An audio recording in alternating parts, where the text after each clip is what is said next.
photo finish at the line. Oh, we got a wreck. Will Hewitt's through the trial for the final time, and oh, they're wrecking. Big trouble. Vincent Short sneaks through, and I think Short...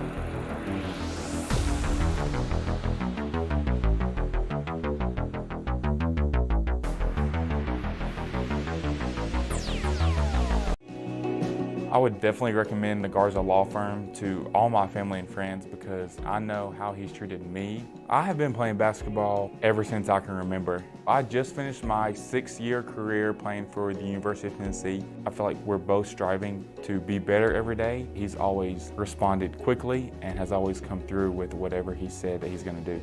The Garza Law Firm is definitely somebody you want on your team. The Garza Law Firm. Let us help.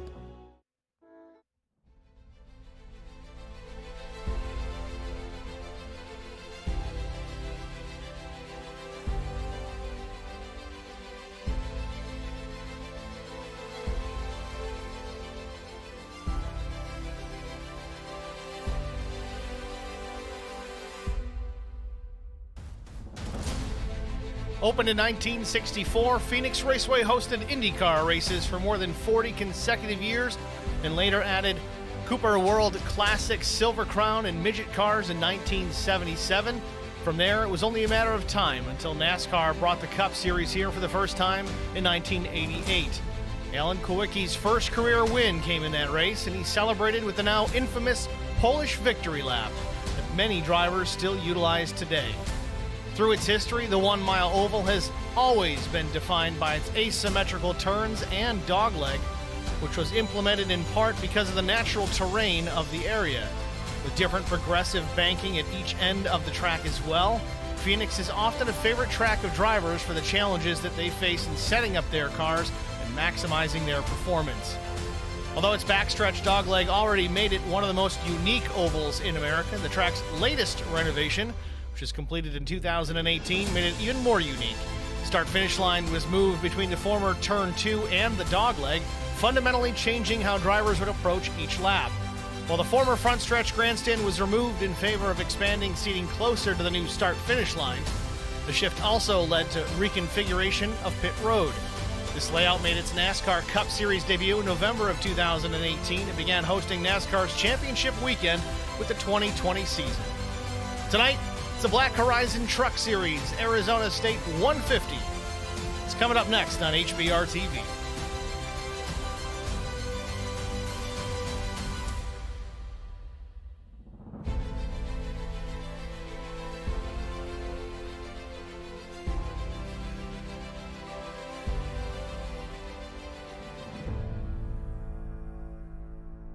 Good evening, everyone. Welcome to Phoenix Raceway. I'm Steve Singer with HBR TV. Tonight it is the Arizona State 150 here from Phoenix Raceway. Of course, qualifying just about ready to get underway here in just a few moments. Practice wrapping up. 150 laps here tonight. Race number 2 on the season. Let's go down trackside and see where everybody's lined out here in the practice session, which, as I said, is just about wrapped up. Fast time right now is the 63 of Alex Cummings at 26:71. Tight times here at the top 5.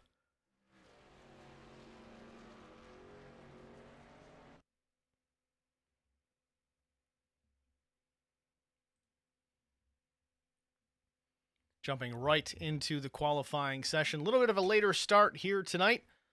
Appreciate the league for pushing things out an extra 15 minutes. We had a family engagement we were going to get done tonight, but of course weather pushed us out. Didn't happen, but either way, we're here. We're going to broadcast this thing anyway.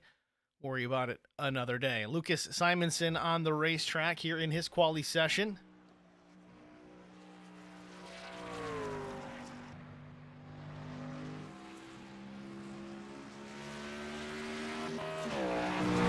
Ooh, scrapes the wall a little bit.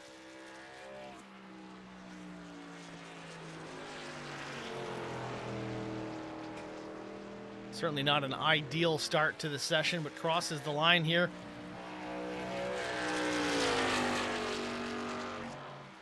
Might just be a throwaway lap here. This is his first timed lap. Oh, he's in the fence.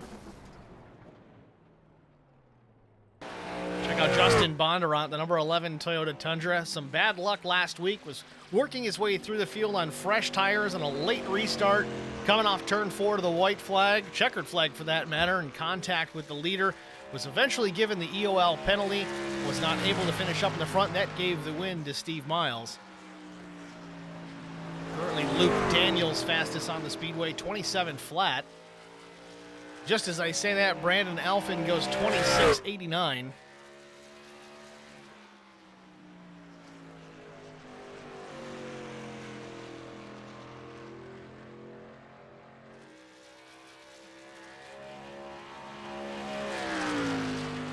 Find it interesting, some of these trucks taking damage just by traversing that open dogleg, kind of taking the shortcut down the flat. We see some damage on both front fenders on Bondurant's truck already. It's minimal, but it is noticeable.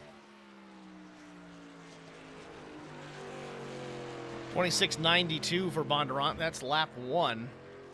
Crosses the line here for lap 2. 27.016. Does not go faster.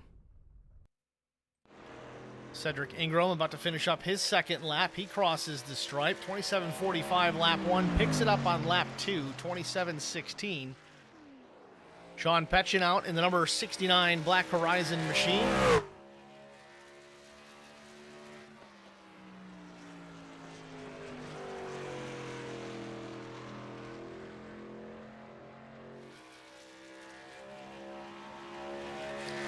.097 for the number 69 truck.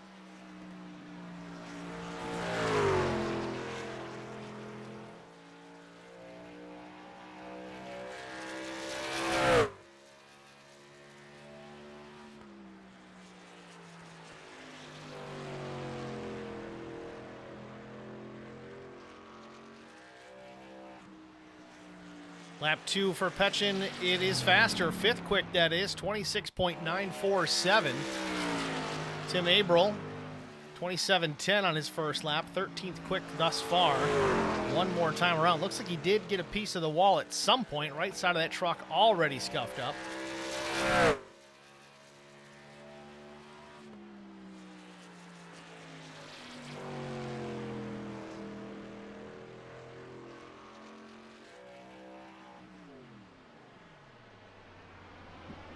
.27.11. Consistent, but not quicker.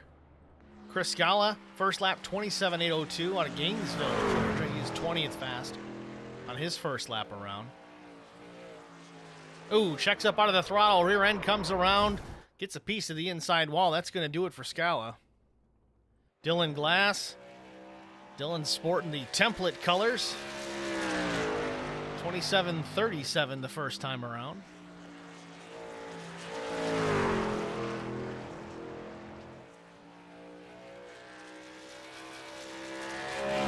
Paper-thin margin on the right side against the safer barrier. Does not hit it.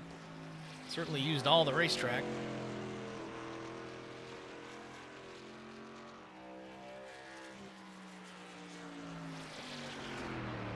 Dylan's second lap quicker, 27.13. That's good enough for 16th on the grid. 3, 4, 5 drivers or so. Looks like they did not take a time. They may opt not to and start from the rear.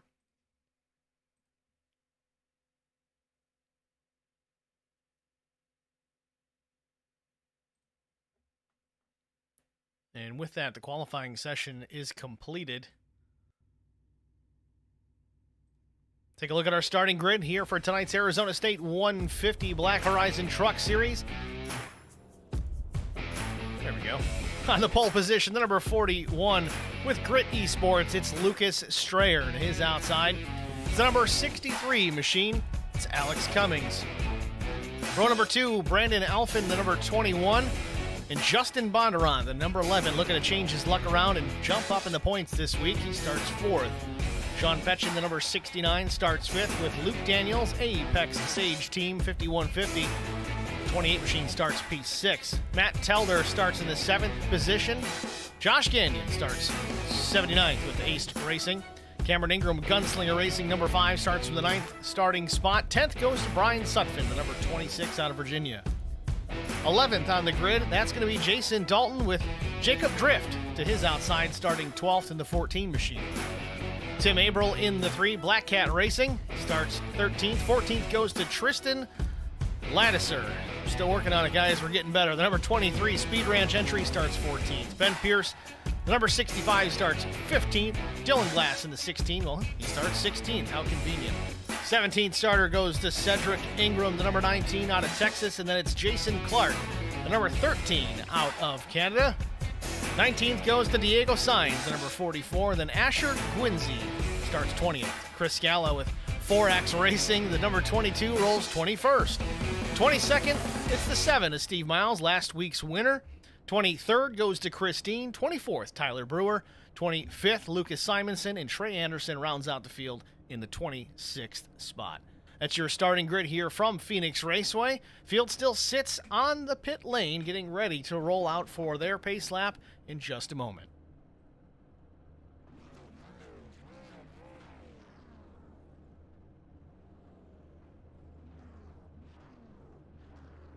I don't think we're going. Looking for some debris up here.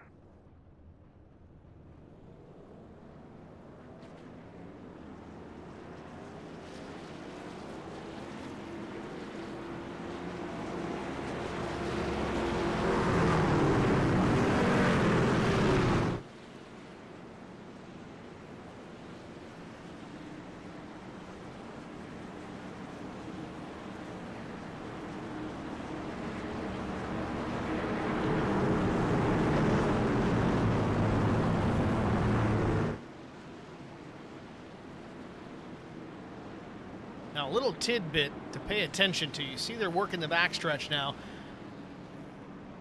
Previous races that we have covered, the pace car leaves the racing surface very, very early in comparison to where the drivers take the green flags. It looks like we may actually go 2 pace laps here.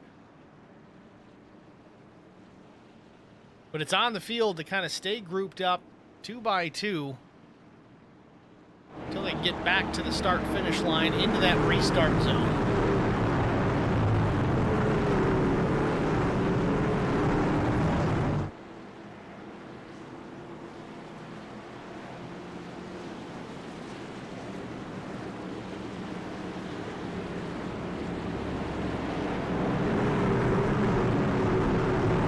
With that said, some leagues opt not to use the official Geico restart zone. They are not using it in this particular league, so I'd imagine they're going to fire on the green flag.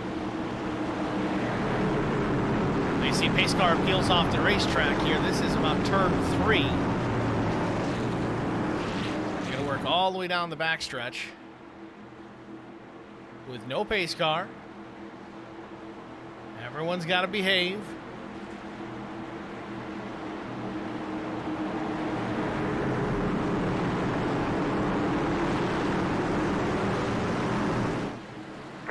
Green flag waves. We are underway. The Arizona State 150 is green.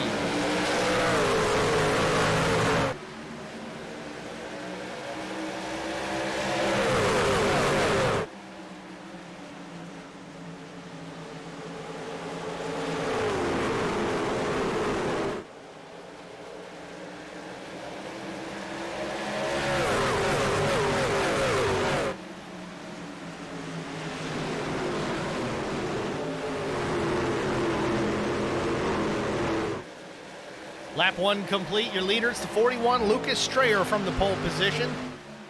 A little bit of a gap back to positions 2 and 3, but Bondurant quickly up to P2.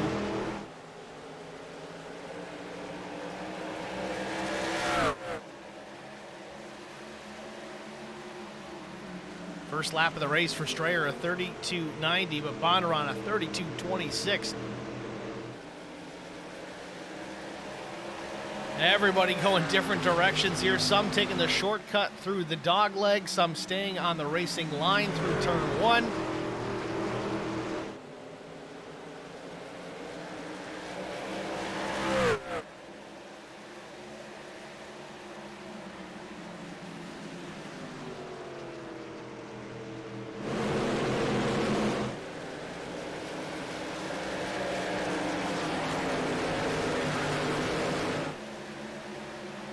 Strayer's enjoying the lead for now, but for how long? Bondurant is right there, less than a truck length between the 41 and the 11. Bondurant putting the pressure on. It's a truck length advantage down the back straightaway. Down into turn 2, correction 3.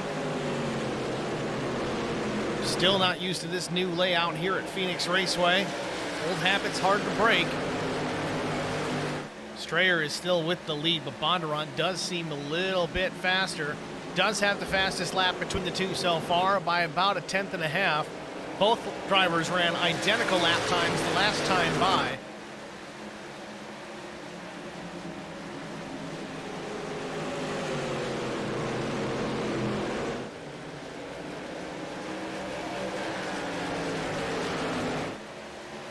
Up through the dogleg, Strayer continues to maintain that top spot, and now maybe just finding a bit of a rhythm and stretches it out a little bit over the 11 of Bondurant. The gap is just under half a second back to the 11. Keep in mind, tires will play a part here tonight. Got to take care of them. There's no sense in pushing too early. We talked about that quite a bit last week at Auto Club Speedway. Got to take care of the rubber underneath the truck. It's what connects that truck to the racetrack. It is a very vital part of that racing machine. If you abuse it, you lose it.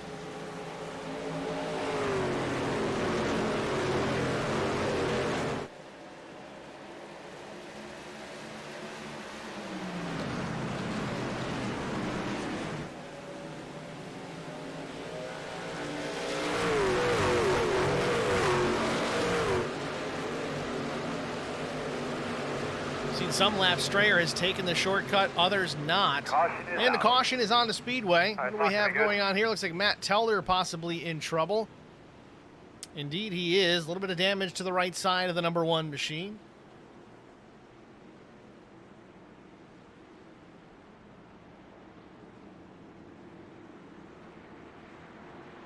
Let's get a look and see what happened here to the 1. Put us under the first caution of the evening. I think he is the machine there on the bottom. That number 1 truck. It's a little crossed up. Contact, it looks like, with the 3. Now, I may change up the angle here and look at this another time because it appeared there was some initial net code that kind of triggered that one. Been seeing a bit of that as of late, not just with this series, but in general across the board in iRacing. Real close shot here.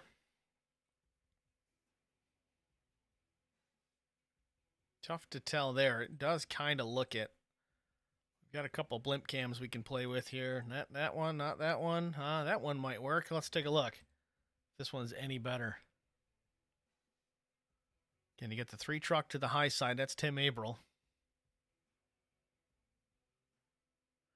Tough to say for sure. It seems as though they would have come together regardless, and I think the message there is Averill may not have expected the 1 to stay in the lane that he was at. It kind of appears that the 3 was going to try and take a bit of the shortcut as well. But the 1 truck was right there, not taking the shortcut. They come together, and, well, there you have it. First caution of the night.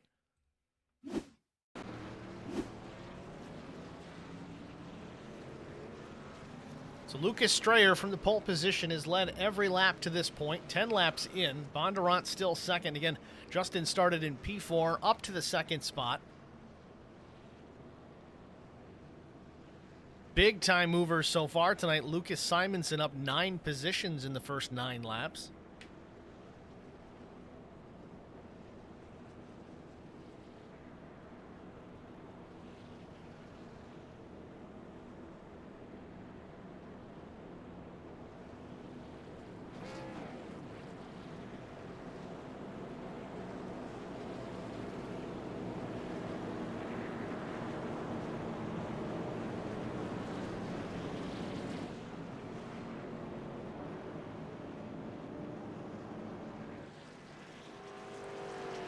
Field getting a little bit more organized here as the pace car lights are still on. I would imagine we're going to get the 1 to go this next time by. I see Strayer actually losing a bit of connection right there.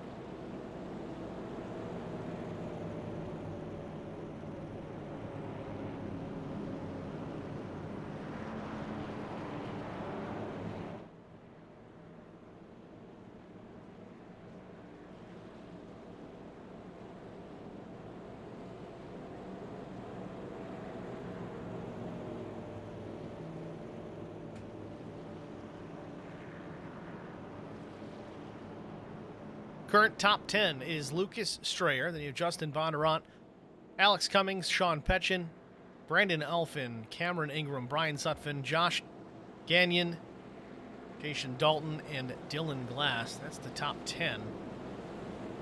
Let's continue on down the line. We got one to go. 11th is Tristan Lattiser, Jacob Drift, Diego Sainz, Asher Gwinzy, Chris Dean, Dean the Machine, Lucas Simonson, Chris Scala, Cedric Ingram, Ben Pierce, Jason Clark, Luke Daniels, Steve Miles, and then Matt Telder in the pit lane, Tim Averill involved in that incident as well. Tyler Brewer and Trey Anderson don't appear to have taken the green flags. It looks like 24 trucks only as the pace car pulls off.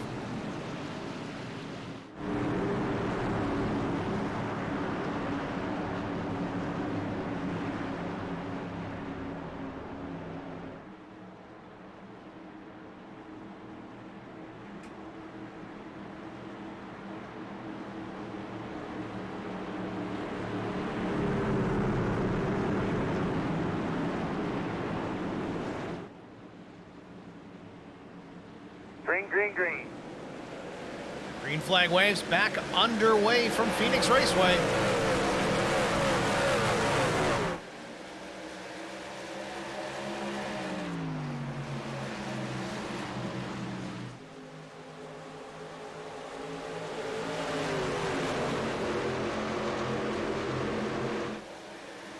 Truck in the wall off turn number 2. Everybody gets away clean. Turn 3 now is where we're at. Now it's turn 4, across the stripe. Strayer still out in front, but once again, Bondurant right there, less than a truck length off the tailgate of the 41, taking full advantage of the restart. Very similar to what we saw at the initial start of the race. Bondurant charging through those positions that he was stuck behind, right to the back bumper now of the 41.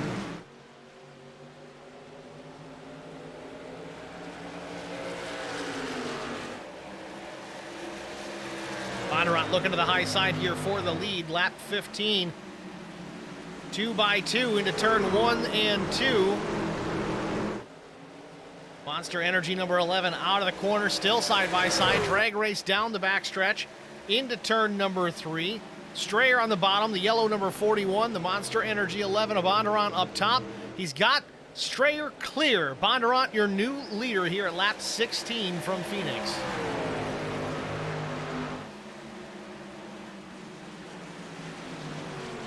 Further battle. Backside here of the top 5. You got Sean Petchin and Cameron Ingram. Petchin in the number 69 truck. Ingram now back to P5.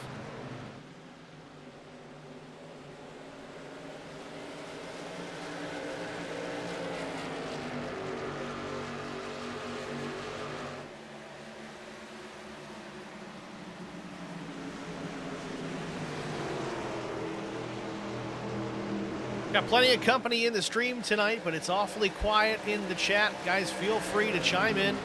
Tell us where you're watching from, who you're cheering for. Any random comments are fine too. Just keep it PG.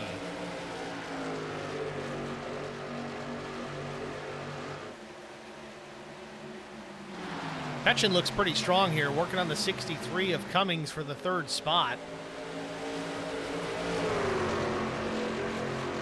Taking a look at lap times, Petchin actually has the fastest lap thus far. Again, we're only 18 laps in traffic. Petchin has been a little bit quicker than our leaders.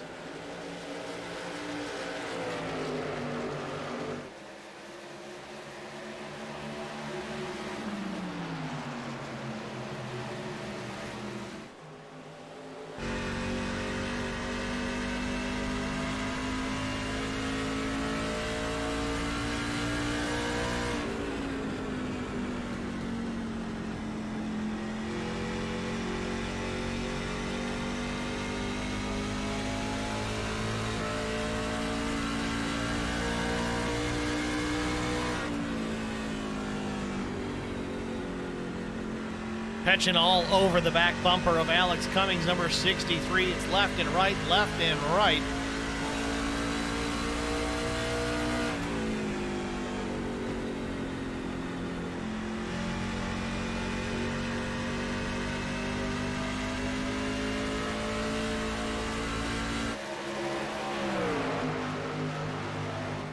Bondurant still with the lead. Strayer runs P2. Cummings third. Petchen fourth. Fifth place, Cameron Ingram. It's on the top 5 runs. Everybody else behind relatively tame at this point in the race. Pretty much a single file freight train from P1 back to 20th. Andy Guevara, again, I'm probably saying that wrong, but cheered on Gwinzy in the 18. Well, looks like Gwinzy's in the 12 tonight. Either way.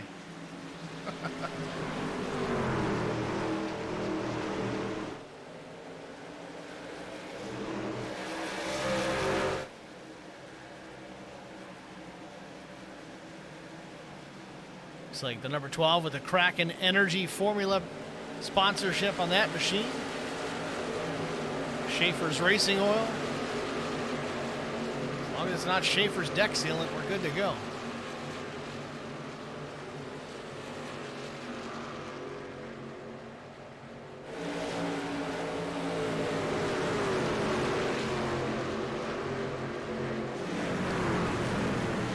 Lucas Strayer, he still runs in that second spot, but maintaining the gap between himself and leader Justin Bondurant.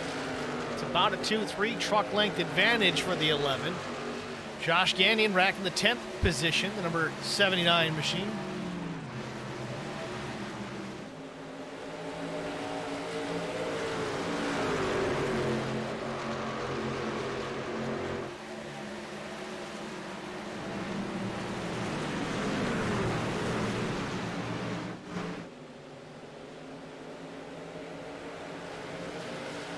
.25 laps down.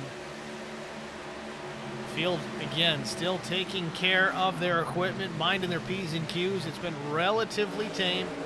Pretty much a single file race, at least for the time being. A couple of spots have changed hands, but not many. But most importantly, it has been up at the front of the field. Bondurant taking advantage of this restart as recently.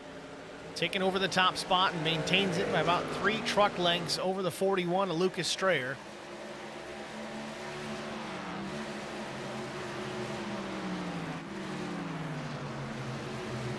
Josh Gagnon working on the back bumper of...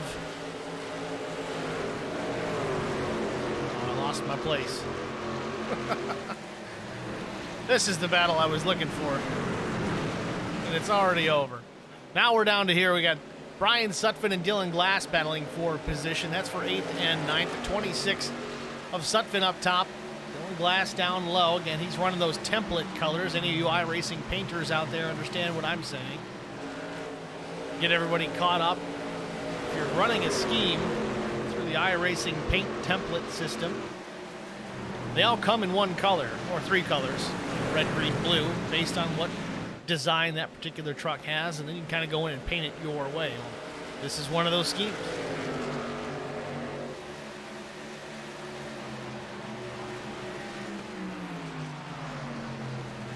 Gagnon and Tristan Lasseter, battling for position. Gagnon with the 10th spot.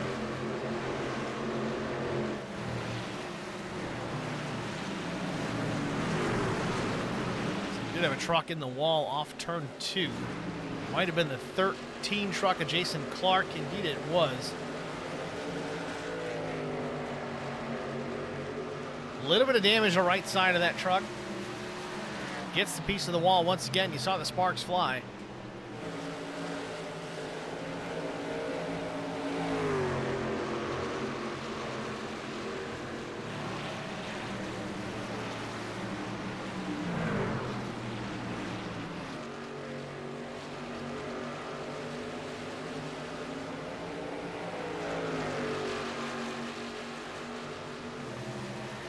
Ben Pierce takes over the position. Steve Miles follows him on through. Don't know if 13 trucks got some additional damage. Might be slowing that machine down. In the right rear, you can kind of see the rear spoiler bent up just slightly. It's going to increase the drag, but it's also going to put a little more downforce on that right rear of the truck. You'd think, in essence, that could be a good thing, but certainly not going to help the straightaway speed. Top end. Jason Clark's truck.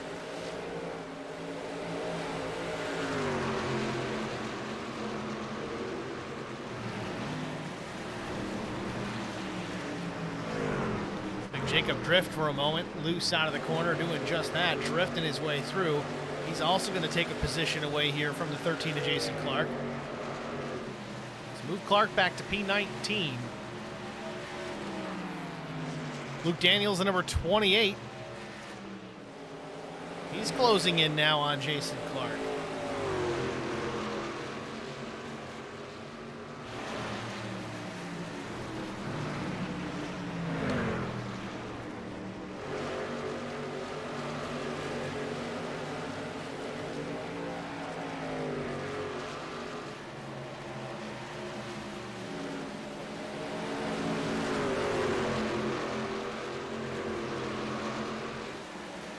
Sean Petchen is kind of balanced out here in the 4th position, was not able to catch and get around the 63 of Alex Cummings, and really since then, Cummings has pulled away just a bit, about a 1.5 second disadvantage there for the 69 machine. Again, still runs in the 4th position, just a truck length, maybe 2 ahead of the 5 there of Cameron Ingram.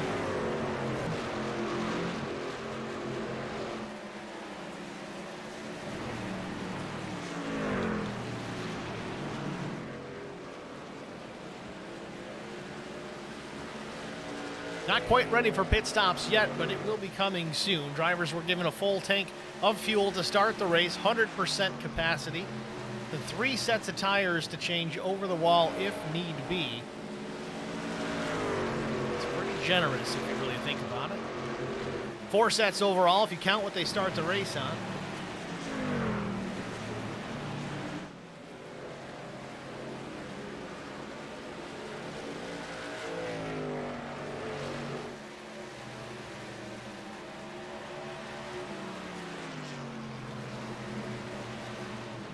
Pretty much take tires about every 38 laps if you want. Granted, we did have some caution laps mixed into this first run here. We had a yellow early. I think it was about lap 9, and the caution comes out once again. Asher Gwinsey in this one. Difficult official this week, so make sure we're minding our P's and Q's. Number 12, Asher Gwinzer in trouble here. Our second caution of the day, lap 37. 36 technically. Let's take a look at it, see what happened here to the 12.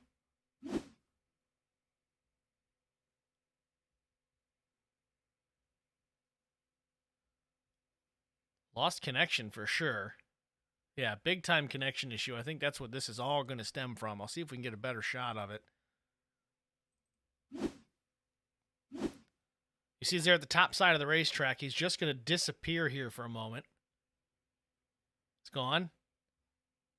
But then he comes back. So it's kind of a netcode situation, but it's more about an internet connectivity issue. I don't know if we've talked about that at all last week. At Auto Club, but typically what happens, I mean, this is a computer system. We're working on the internet here. We're all racing with each other. Everybody's got their rig in their house, and everybody's internet talks to everybody else's internet. And if one system doesn't get the message out or in properly or fast enough, well, iRacing has to kind of make a judgment call as to where that truck is supposed to land when it blinks out. It's not always accurate. And a lot of times, just about every time, the drivers that are around that net code or that blinking driver, well, they can't see him at all. And they have to guess as well as to where he's going to show up. Well, unfortunately, landed right on top of the other truck. Around he goes. Puts us under our second caution of the night.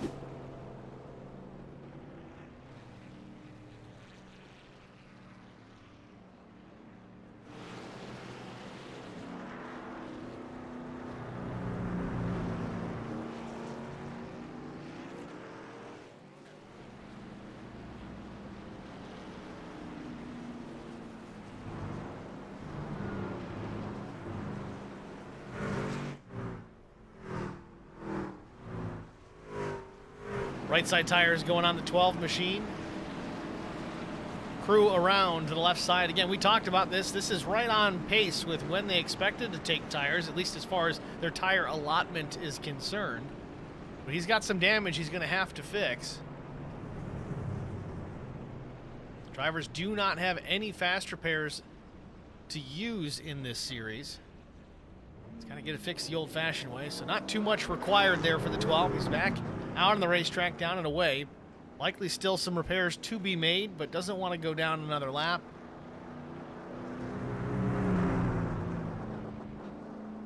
While we watched the replays, all the lead vehicles, all the lead trucks took the opportunity to hit pit lane and get their service, their fuel, and their tires.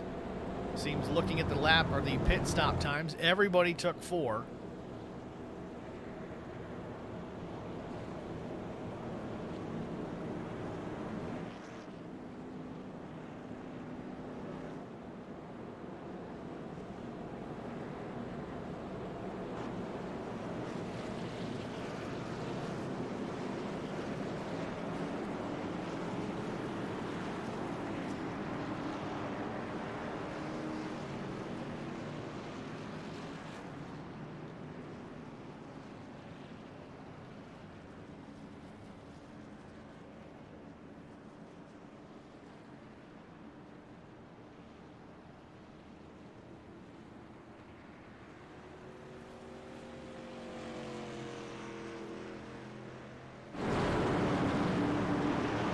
Pace car gets into pit lane. Again, field does need to work the back straightaway all the way down through turn 3 without the pace car. Very unique about this racetrack with its reconfiguration.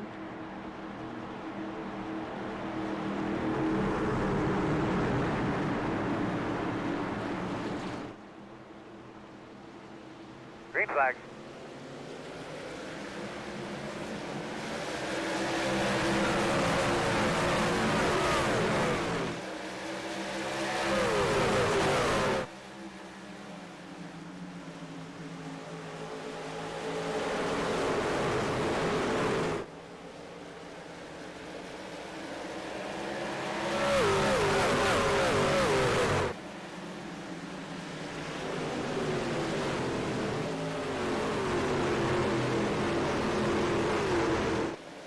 Couple of trucks came together mid-corner. They all get away clean and keep it out of the fence. Meanwhile, Bondurant stretches his lead out over the 41 of Lucas Strayer. Just under a half second, now just over a half second. Didn't take him long to do it. And really, Strayer, I think it's because he's got company. Alex Cummings, the number 63 truck, looking to the outside, wants to take that second position. Caution is on the speedway again, though. Guys, just quickly, just Might remember. be Asher nice again. Stay by those fans. Do what you can to keep 12 having a rough night once again. We are under our 3rd caution of the night. 2nd time for Asher Gwinzy. Jason Clark might have been in something as well. Possibly the same incident. Let's take a look at it.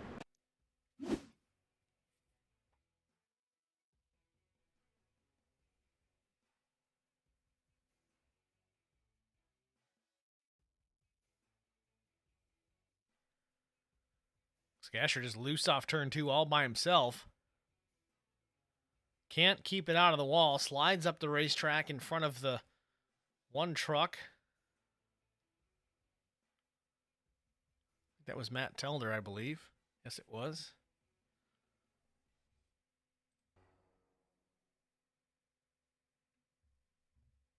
Tough night going from bad to worse for Asher Gwinzy.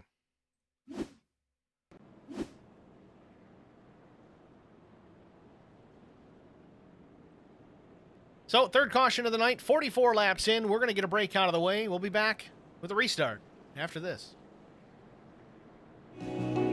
I would definitely recommend the Garza Law Firm to all my family and friends because I know how he's treated me. I have been playing basketball ever since I can remember. I just finished my 6-year career playing for the University of Tennessee. I feel like we're both striving to be better every day. He's always responded quickly and has always come through with whatever he said that he's going to do. The Garza Law Firm is definitely somebody you want on your team. The Garza Law Firm. Let us help.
Welcome back, ladies and gentlemen, to Phoenix Raceway. Just about to go back under the green flag here, the Arizona State 150 Black Horizon Truck Series. Barney waves the green. We're back underway. Lap 47 going up on the board. Justin Bondurant, your race leader. The 63 Alex Cummings runs second. Luke Strayer in the third spot.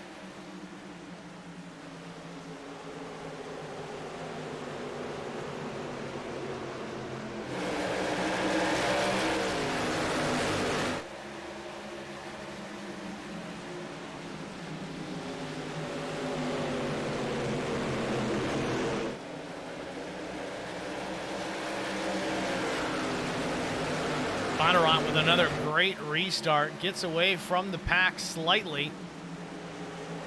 Just under half a second back to the 63 of Cummings.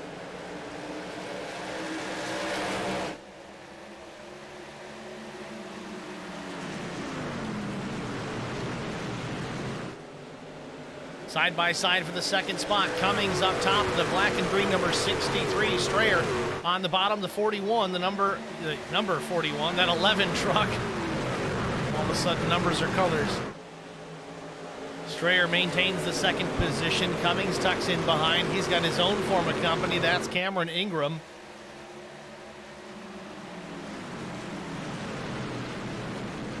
Behind Ingram, Brandon Elfin and Sean Petchin do battle for this position side by side. This would be for P5.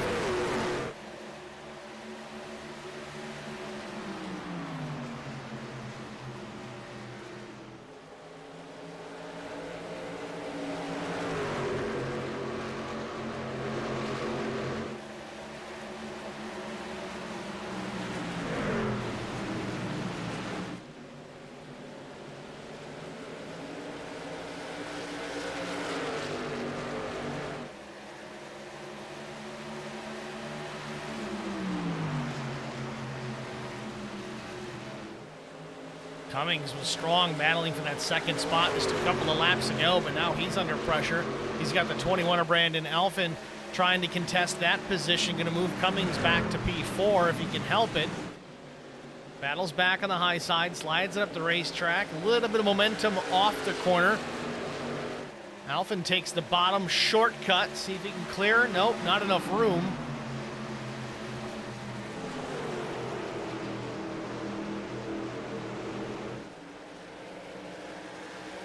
Still side by side off two, down the back straightaway another time. The 21, the Cowboys machine on the bottom.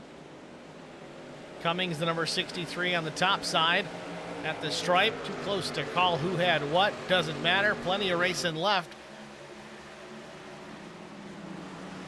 Elfin really wants that third position, still fighting on the bottom.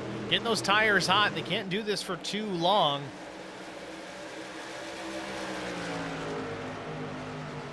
Really, this is just a good opportunity here for the 16 truck of Dylan Glass. He rides in behind both these drivers as they continue to contest this position.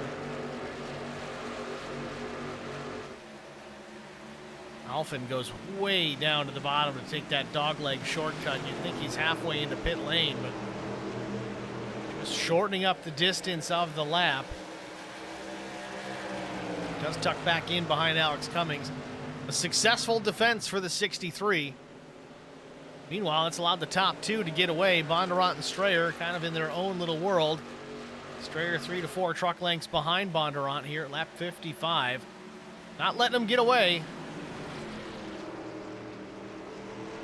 Similar story, different track. Last week we saw this at the Auto Club Speedway. Bondurant was so dominant. Had a couple of incidents that he was kind of, well, really at fault for. He was leading, got into the fence, almost ruined his own day twice. Then was the recipient of the lead because of something very similar to what he had done. Didn't really pan out. Again, had fresh tires late. Green-white checkered restart and contact made off turn 4. Coming to the checkers resulted in an EOL penalty for the 11. Trying to lock home a win here tonight, but Strayer putting the pressure on. Less than a truck off the tailgate of the 11 now.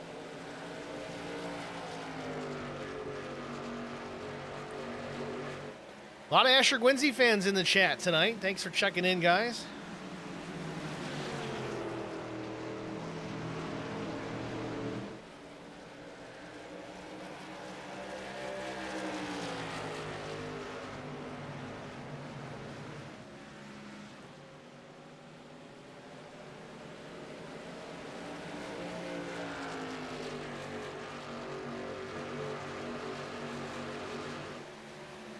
Field spreading out much faster than they did earlier on in the race.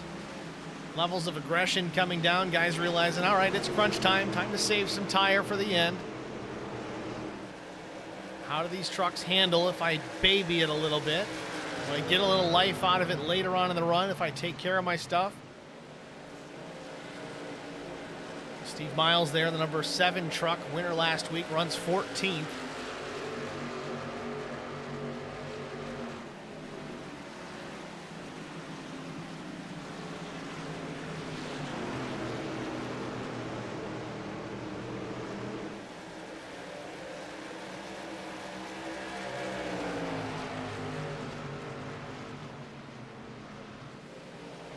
Couple of big movers here tonight. Right now we've got 3 that have made 11 positions better than where they started. The first is running 12th. That's Chris Dean, the number 48 truck, was a contender last week.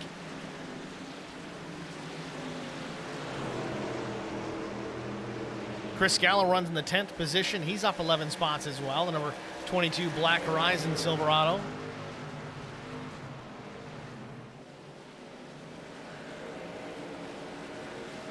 And Dylan Glass, number 16 template truck, running in the 5th position, up 11 spots as well. Good run for Dylan so far tonight.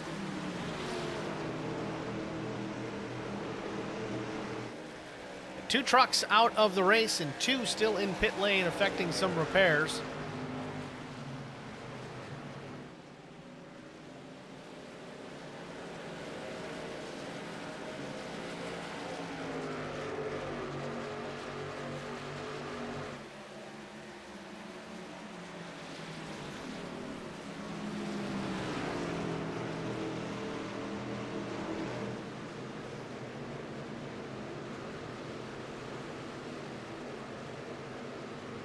Seems like every time Strayer closes the gap on the 11 of Bondurant, Justin just puts the extra gear down and takes off.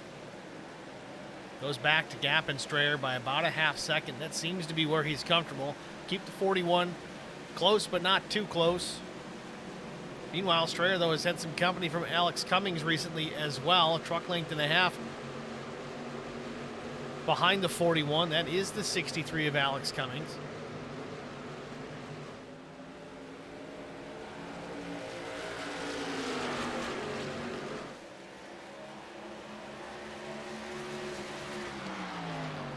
Phoenix Raceway, it's such a tough place to pass at. You get alongside in many cases, but you really got to have a good run to make it work. Especially through that open dog leg, there's just so many options there, given how wide the drivers can actually make that corner, that part of the racetrack, and stay up on the banking. That's the long way around, or do what these guys seem to be doing, just take that shortcut, though it is flat. Can make it stick. It's definitely a lot shorter, but it's kind of a trade-off.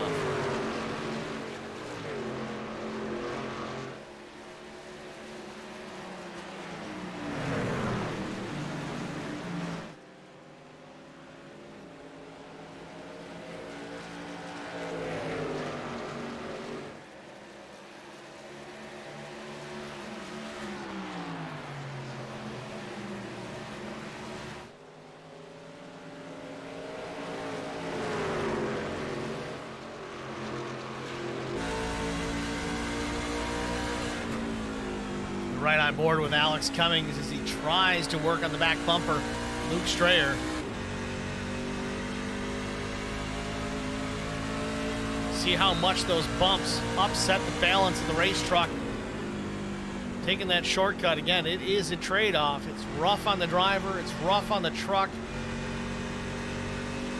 But is it worth it? Tends to be the question that many drivers ask. See plenty of them doing it. Must be some benefit there. Interesting tidbit there too. You see Cummings grabbing a gear. Driver's starting to shift. Grab 3rd gear in the middle of the corner. Let's see if they do it here in turn 1. Cummings keeps it in the 4th gear through turns 1 and 2. Let's listen again through 3 and 4. There's 3rd gear. So turn 3. At least Alex Cummings definitely grabbing a gear to try and drive out of that corner. Let's ride on board with Strayer and see what he's doing.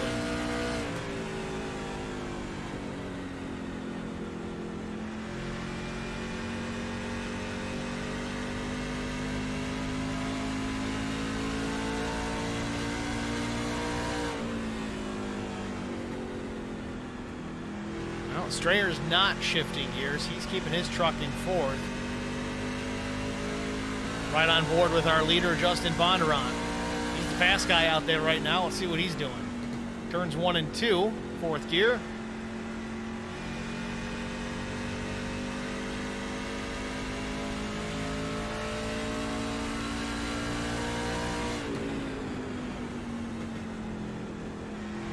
Bondurant is not shifting either.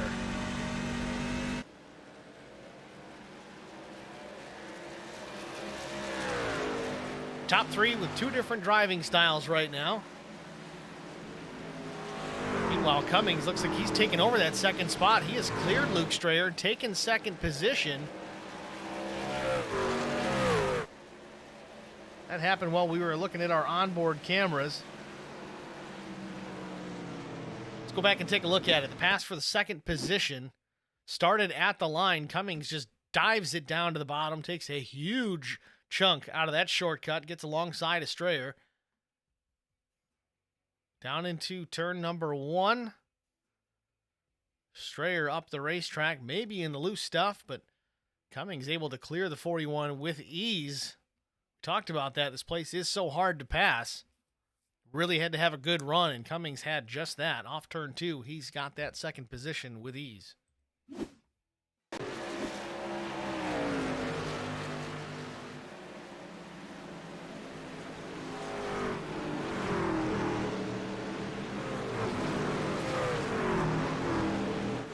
Miles looked like he might have been in the wall there for a moment. Hard to say. We only caught a brief second of it. But he's got company in Josh Gagnon, the number 79 machine. Toyota Tundra TRD Pro on the top side. The bottom is the 7 of Steve Miles. That is the Chevy Silverado number 7. Miles taking that shortcut very early, almost getting a piece of the pit wall. Still side by side for position. This would be for P11. Takes the spot on a turn number 2. He's got Gagnon clear.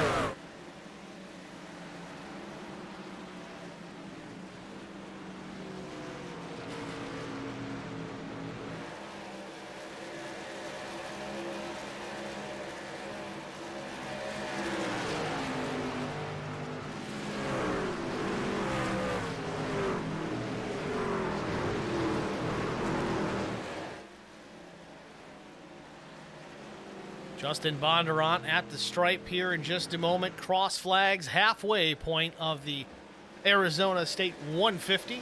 Race number 2, Black Horizon Truck Series.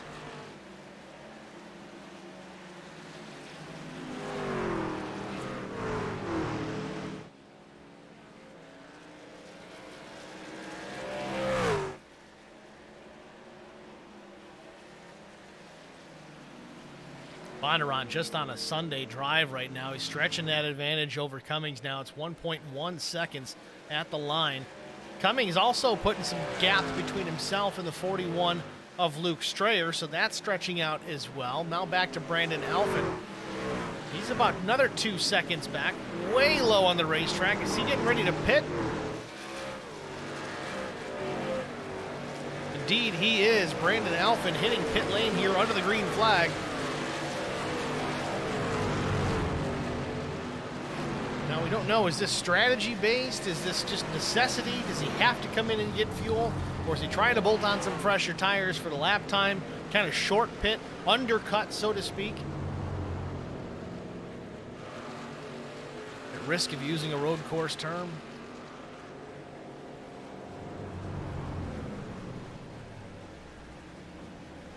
Been under the green flag here since lap 47.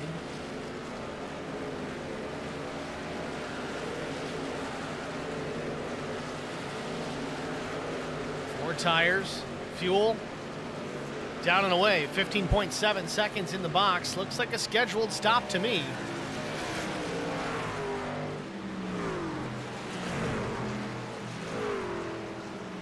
Now the question is, who does this pull down pit lane? Does this get anybody's attention? Do they stay out while Alphen can make up track position?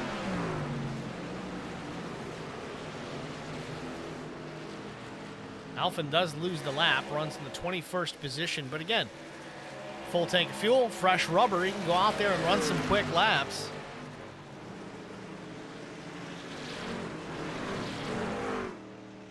Meanwhile, Bondurant still enjoying a full second advantage over the 63 of Alex Cummings. Alex closes the gap quite a bit, though. Cuts 2/10 off just through the dog leg. I wonder if Bondurant's just trying to save some fuel here, getting ready to pit. Let's keep an eye on this.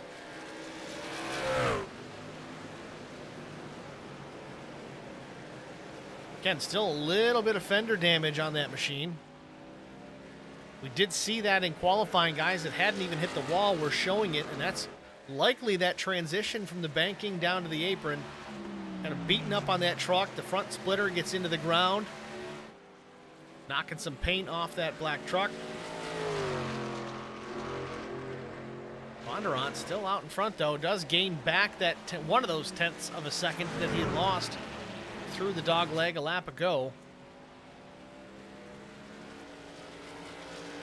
Strayer, on the other hand, is really slipping. He's 2.6 seconds back from the leader.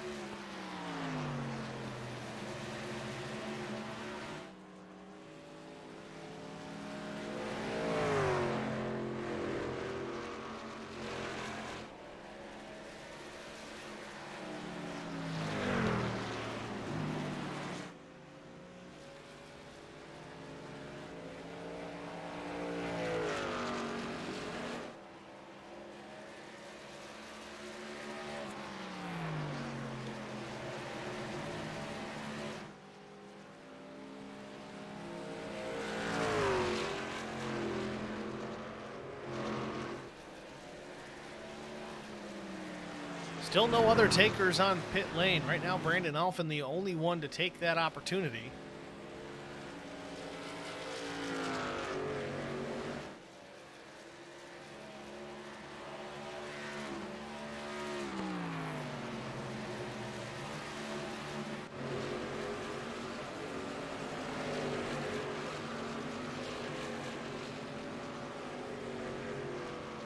Saw Christine there, the number 48 Silverado, up 16 positions, quietly working his way back towards the front.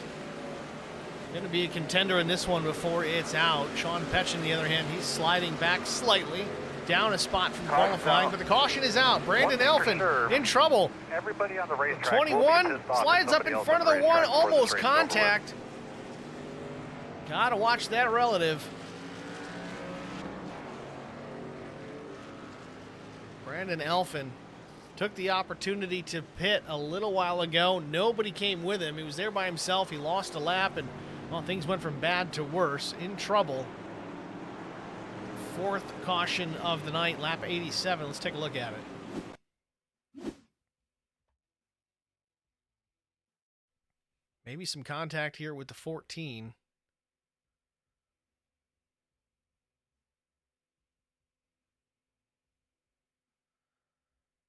Definitely some contact with the 14.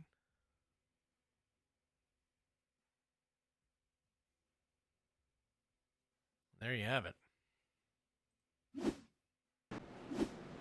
Pit stop's underway.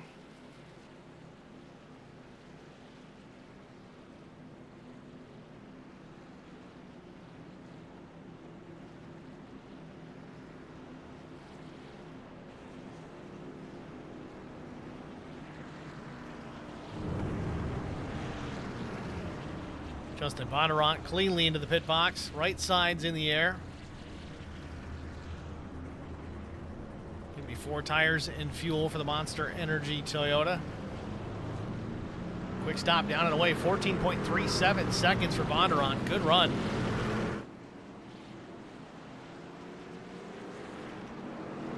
Everybody fully caffeinated on that Monster Energy crew. Matt Telder, on the other hand, he does not pit. He stayed on the racetrack, likely to inherit some bonus points for leading the lap because he does now come down pit lane. Been a rough night for Telder, some damage to that truck. Still trucking though. So Bonnarant's going to take over the top spot again after the pit cycle. Cummings will be second. Looks like Dylan Glass may be third, Brian Sutphin fourth, and Sean Petchin fifth, if everything cycles out. We're going to jump out and get another break out of the way. We'll be back after this.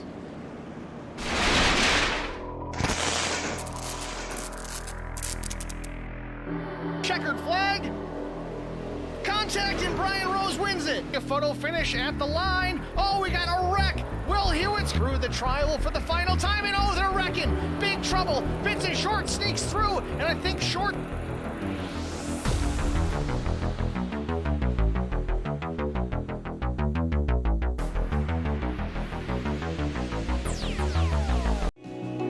I would definitely recommend the Garza Law Firm to all my family and friends because I know how he's treated me. I have been playing basketball ever since I can remember. I just finished my 6-year career playing for the University of Tennessee. I feel like we're both striving to be better every day. He's always responded quickly and has always come through with whatever he said that he's going to do. The Garza Law Firm is definitely somebody you want on your team.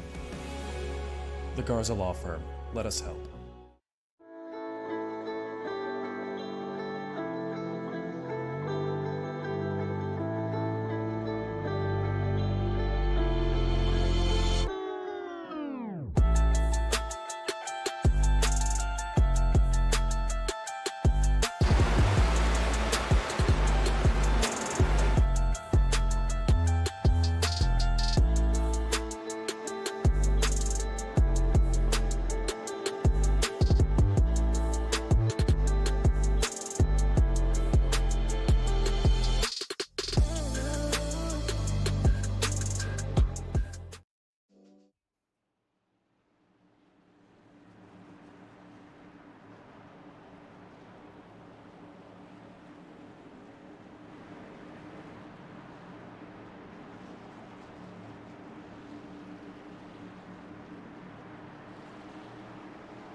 Green flag.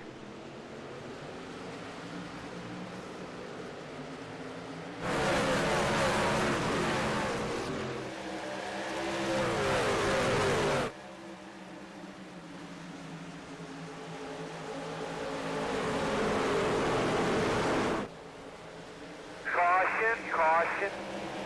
Do you need anything to drink or anything like that?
Green, green, green.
Caution, caution.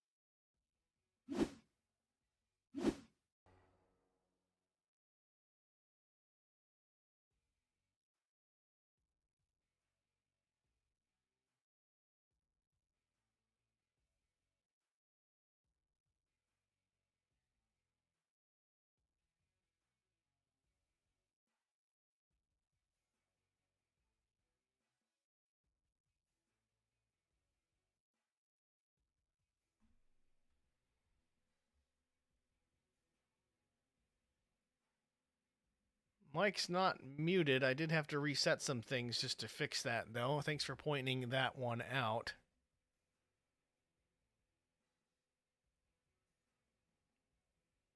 But as you see it unfold here on the replay, try it from another angle here. Strayer dives it to the inside of the 5. I don't know if he just didn't see the 26 slow on the bottom, but he slides up a bit and the door just gets closed. It's tough to go 3 wide here at Phoenix Raceway. He slides up the track, and then again, the 65 just piles in as well. That's Ben Pierce.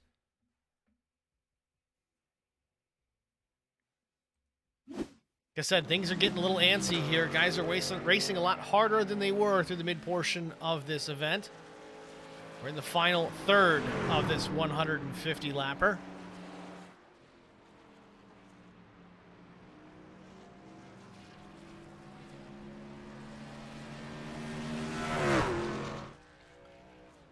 But not much has changed out front. Justin Bondurant still your leader.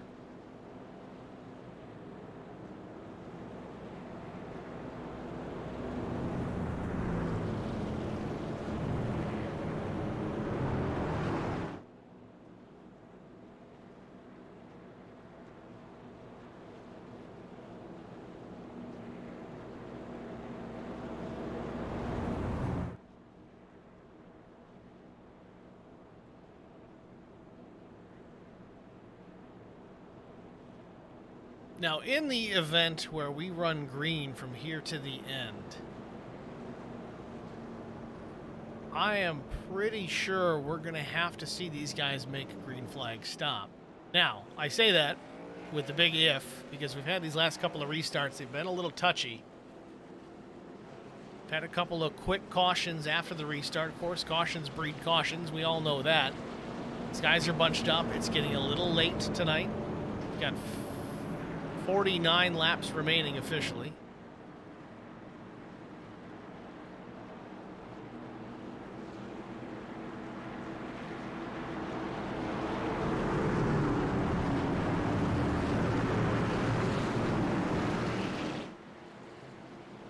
Great to see this run green to the end, but we'll see. Pace car's down. Again, they got to go down the back straightaway here into turn 3 before Barney can wave the green. And who is that? That's Barney the Flagman, iRacing official Flagman. And yes, Barney is his name. I did not pull that out of my hat. That's what we call him.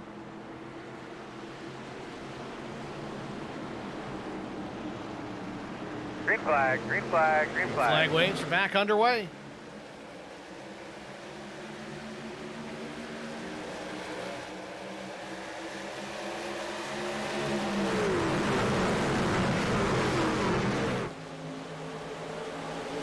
Big crash, caution. Caution on the speedway. I told you. We talked about it. Things are getting touchy. Cautions breed caution. So we do have a yellow. I don't know what it's for, though. I don't see anything major that's occurred. Some of these guys near the back of the pack may be involved. Petchin's back there, I think. Yeah, and he was up towards the front. I don't even have anybody shown off track. Let's see what we can come up with here. No promises. And there it is. The 23 makes contact with Telder. That's the one truck on the bottom. Lattiser goes up the track. Petchin gets a piece with the right side.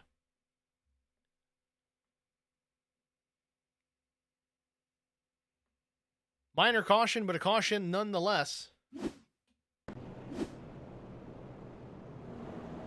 It's going to pull some of these guys down pit lane. Looks like various drivers from various incidents over the last few cautions. You got Petchin, you got Strayer, you got Pierce, Lattiser, all going to go down pit lane. Maybe get some tires if they've got any left, or just some repairs and some fuel.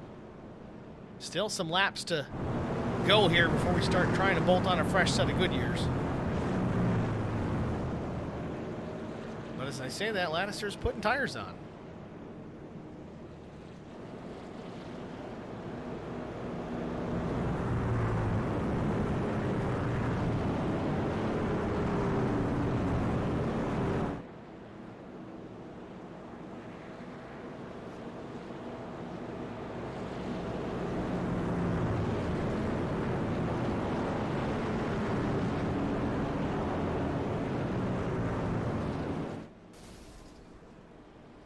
I don't know if you guys heard that explosion in the background. Someone just grenaded an engine. I don't know who it was.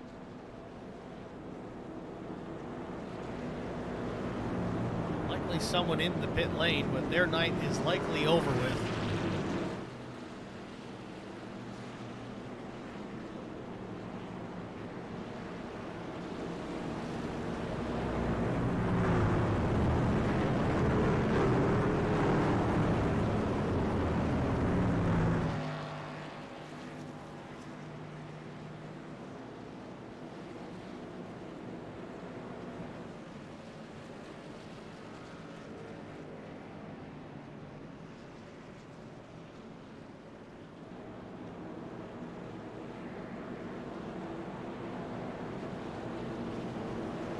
Take a look at our top 10. It is the 11 to Justin Bondurant. Second place now, Dylan Glass, up 14 spots, having a good day. Alex Cummings down to third position.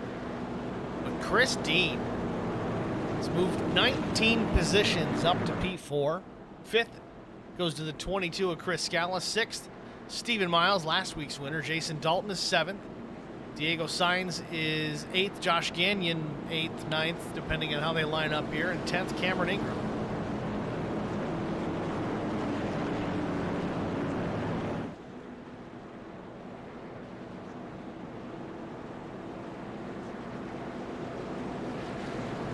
So the pace car lights go out once again. We're going to try this one more time. Again, our 7th caution of the night.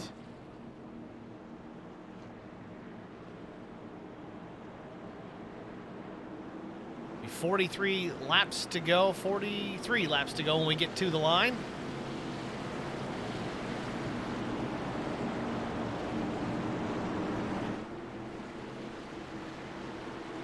Pace car's off.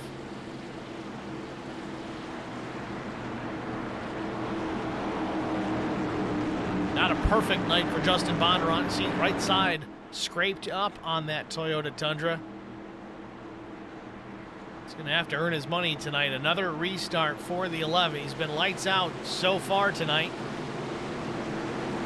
Green flag. Green flag waves, and we're back and running here. Phoenix Raceway. Bondurant with another good jump over Dylan Glass. Not as big as we've seen tonight.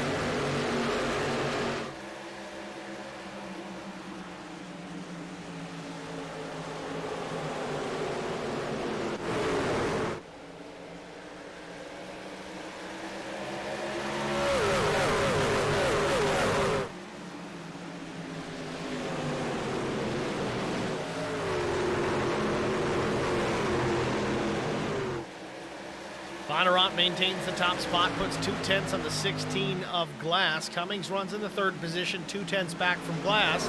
Top three pretty close together here, 109 laps in. But Bondurant, the star of the night so far, can he close it out? Glass looks to the inside as the caution comes out once again for the 8th time tonight.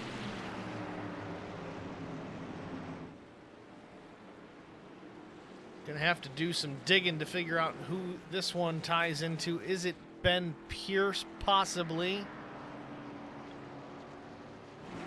Got lucky the last time. Let's see if I can catch him again.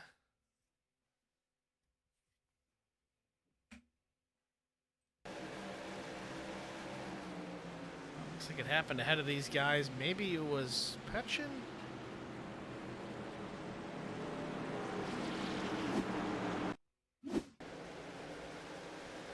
No, happened ahead of Petchin. 28 truck, Luke Daniels. Contact with Luke Strayer. They were 3 wide again.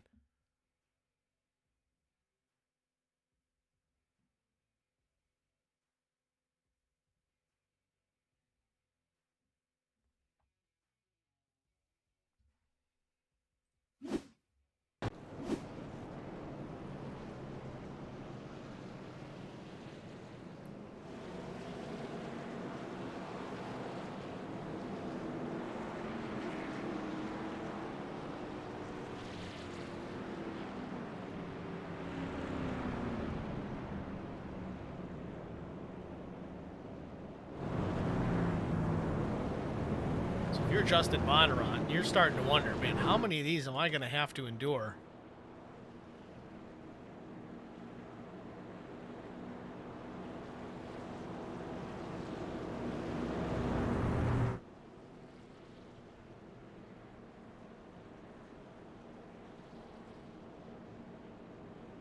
So 40 laps to go. Starting to wonder with all these caution laps, we may not need to worry about fuel. Every lap under caution saves about 2 laps under green. Got a handful of cautions since about lap 99.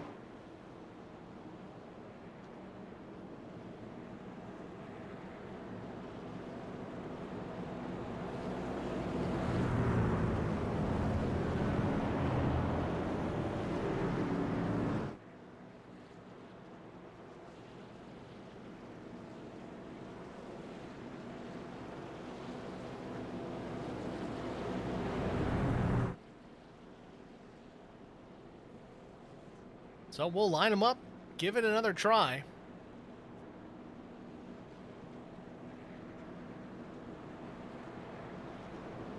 Field preemptively getting lined up 2 by 2 here. It looks like we're going to get the one to go this time by the start-finish line.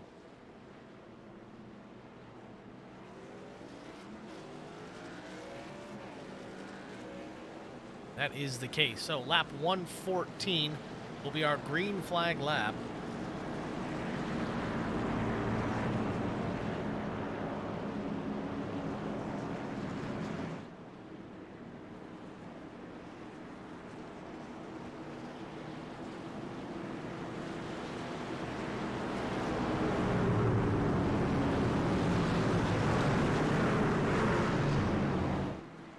So it'll be 37 laps to go till we make it to the checkered flag. But how many yellows will we have in between?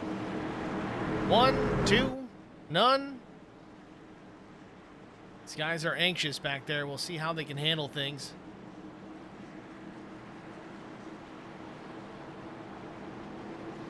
Field waits on the green flag. Green flag, green flag.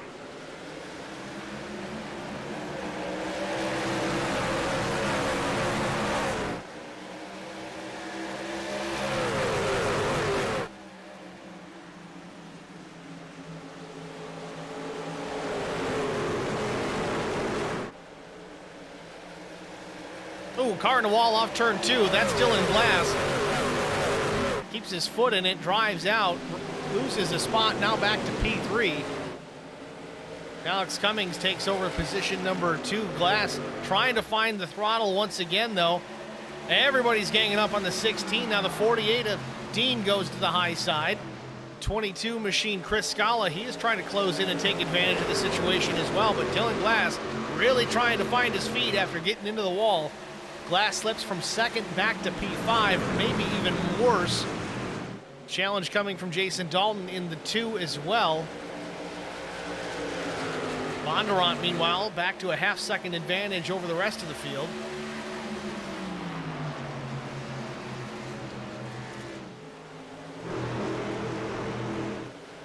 Gotta wonder how much damage Dylan really did to the right side of that truck. It's just a matter of getting back into a rhythm. Either way, lost a handful of spots, well, 3 to be exact. With it being as difficult as it is to pass here at Phoenix Raceway, certainly not how he wanted to run that restart.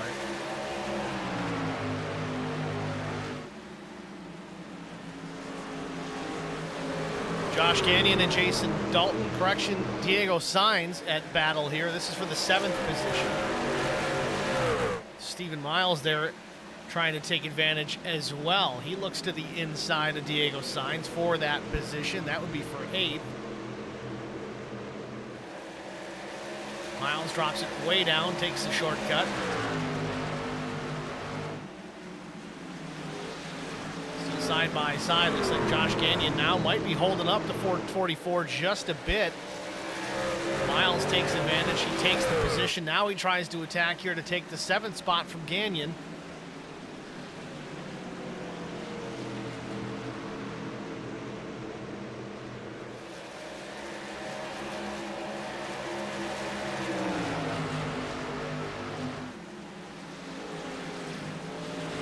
Great battle here on the backside of the top 10 between Miles, Gagnon, and now Brandon Alphin. Diego Sainz in the mix as well. The 21 Cowboys Silverado looks to the inside of Josh Gagnon. Nothing doing just yet. Not clear. Gagnon stays up half a lane. Meanwhile, 31 laps remain.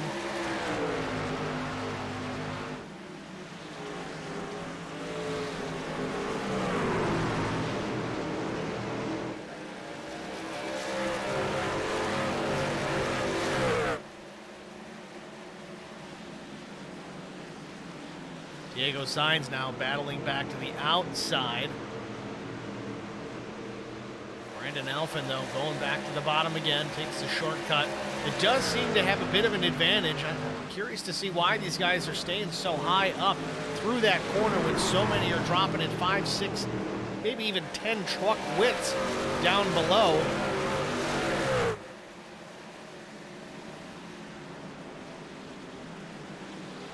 Luke Strayer trying to work his way back to the front. It's been a challenging night for the 41. Started on the pole position, but it's been involved in a couple of on-track incidents. Not throwing in the towel just yet. He runs 13th.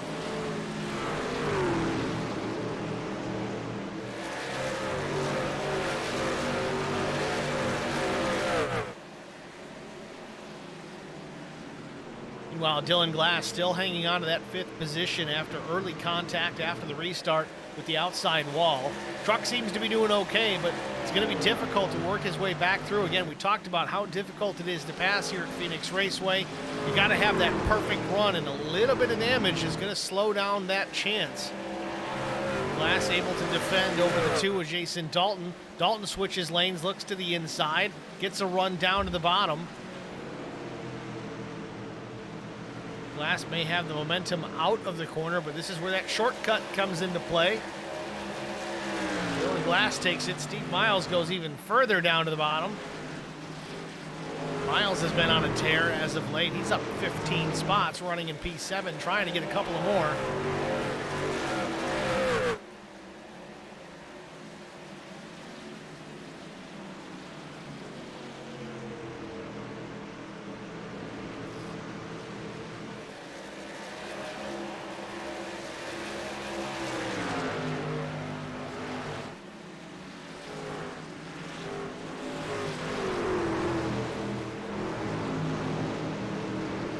Diego Sainz not giving up. Goes back in the battle with Josh Gagnon. They're still side by side. Brandon Alphin in the mix as well, still. It's been really between these three for a last handful of laps. Sainz on the bottom, the number 44 truck.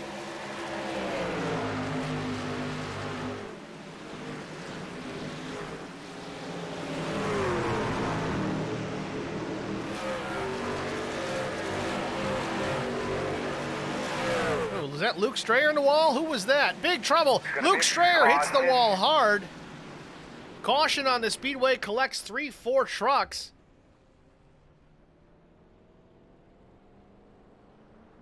Cedric Ingram. Petchin's in this as well. Tim Abril. Most of these guys just exiting, getting the tow truck back to pit lane. Let's go back and take a look. Strayer on the outside. Looks like the 14 truck might have got loose. I don't know if Strayer was trying to go wide to give him some extra room, but he put it in the outside wall, so he crosses it up, goes down the racetrack, nails the inside safer barrier, then bounces back into traffic. Petchin collects him. The 19 comes in and gets a piece of it. So does the 3.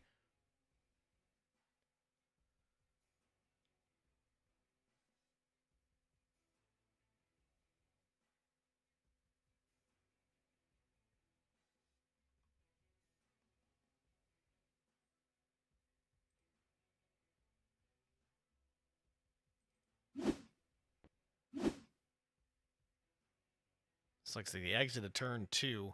No, he was pretty clear of the 14. Looks like Strayer just got in the wall. Tries to lock her down, but yeah, there's not a whole lot of room here on the back straightaway. It's relatively narrow. It's the old front stretch.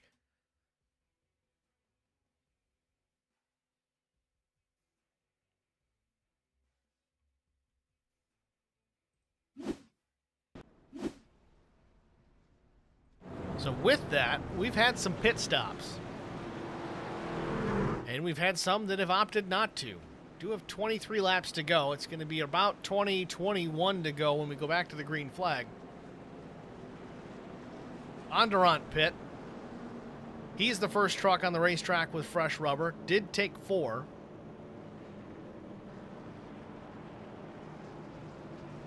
Timing is cycling through right now, so we'll get a better idea, a better picture of who's got what here in just a moment. Alex Cummings is going to be second with fresh tires.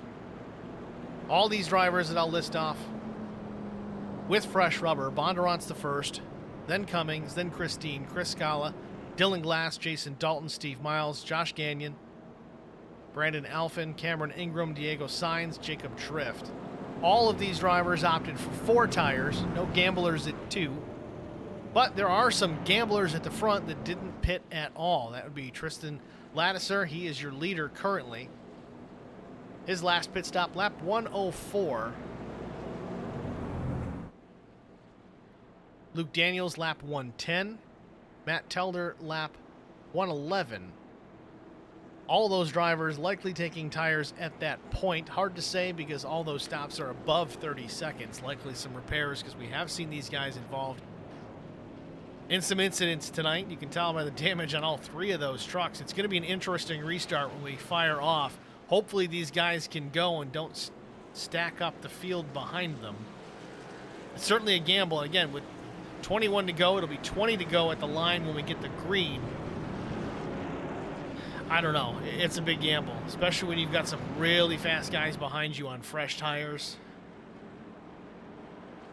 These guys that pit under this caution are really going to have to tiptoe around these guys that stayed out.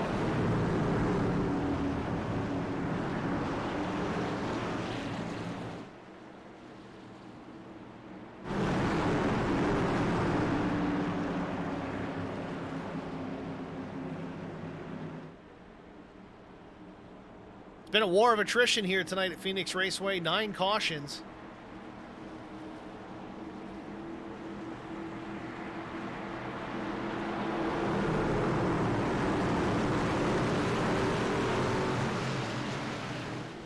Green flag. Green flag waves. We're back underway. Tristan jumps in the throttle, times it perfectly.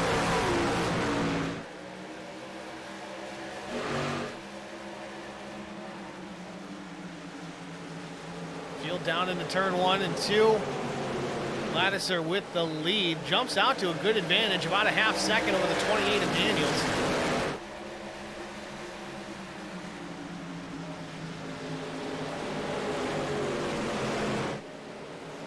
Bondurant now up to second spot. He's going to set sail and try to run down the 23 of Lattiser. Remember, Bondurant on fresh rubber, the 23 not so much, but how much wear has he really got to worry about? We've had a ton of cautions. We didn't run that long under the green flag. I wouldn't say it was a bad call, but I don't think it's a winning one either. Bondurant really cut into that deficit. It's now 0.4 of a second. Coming to 18 to go.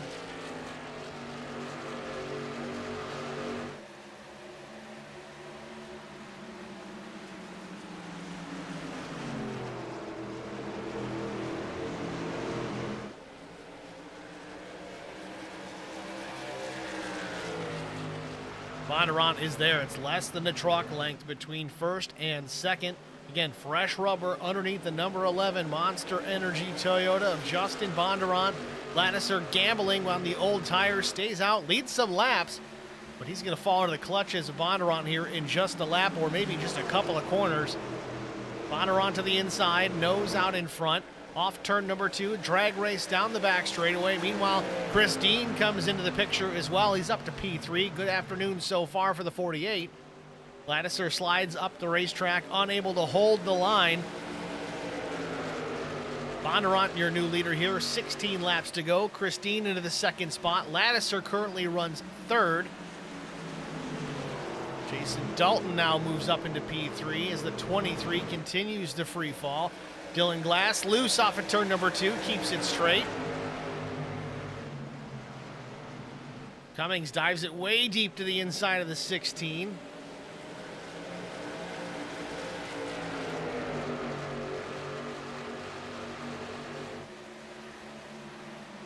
Stephen Miles now closing the gap as well. Gets started in the 22nd position here today. Quietly worked his way up towards the front in the top 10 solidly, runs P7 with more to gain right out the windshield. Miles to the bottom, almost contact with the 23. Lattiser slides at the track again. Miles is going to take the spot, move him to P6. Caution. And another caution, our 10th of the day. Like that. Diego Sainz involved here, the number 44 machine.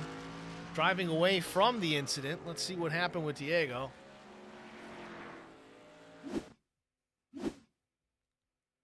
Gets a piece of the wall on corner entry. Not good for it. Tried to pinch the 79. That's Gagnon. They make contact. He gets spun around. It looks like Telder gets a piece. I tell you, just about everybody on the track has traded paint with that one truck tonight. Tough night for Telder. He's been involved in all of these almost in some way, shape, or form.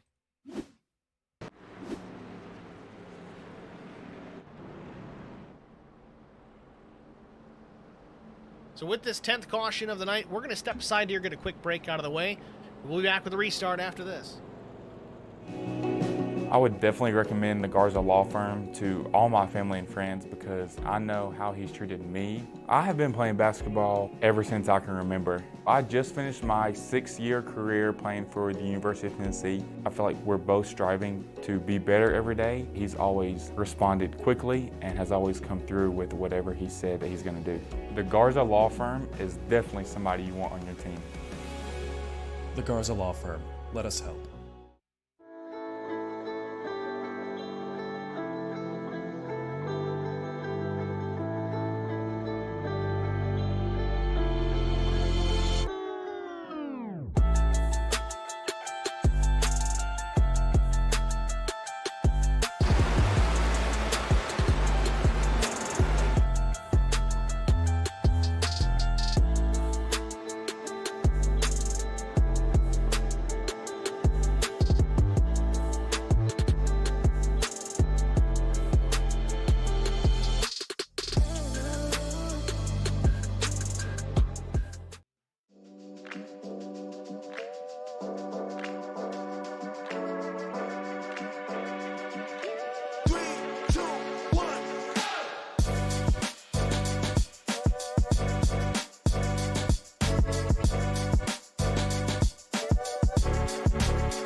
Field on the 1 to go lap. Going to be 9 laps to go when we take the green for the restart.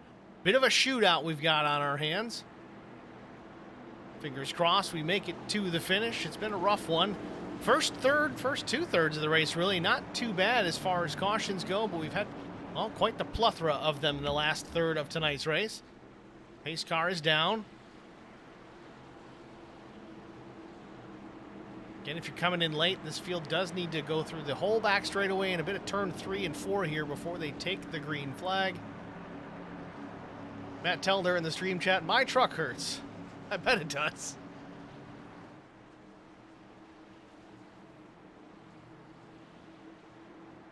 Green flag. Green flag back in the air.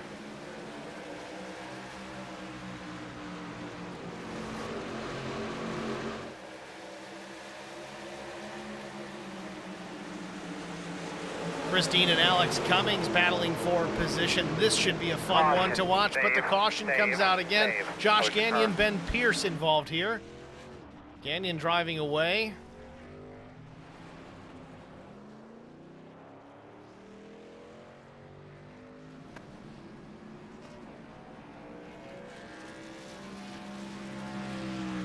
Let's take a look.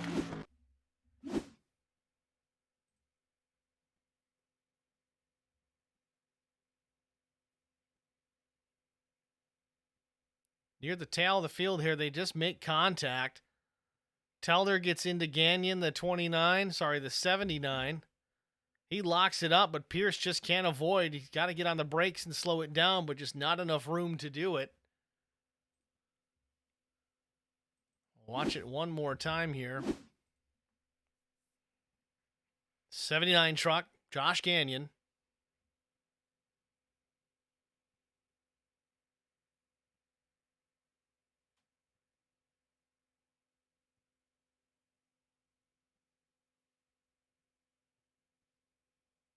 And then Ben Pierce just comes in to finish the job. Big hit.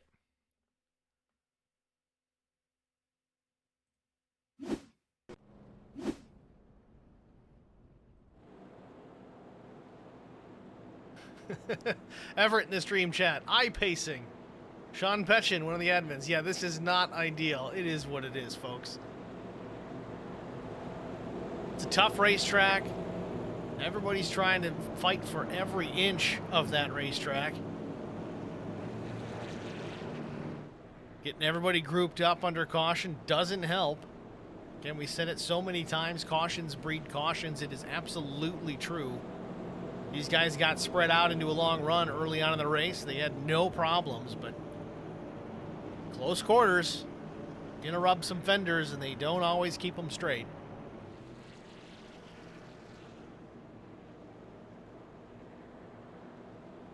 So coming to 6 laps to go, I'm wondering if we're going to get the 1 to go or if we still have an extra lap to go before that. We'll find out here.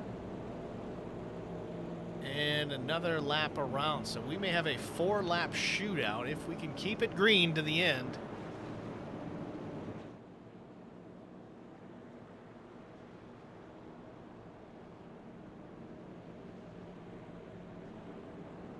I don't want to make anybody nervous, but we do have 2 green-white checkered finishes available to us if necessary.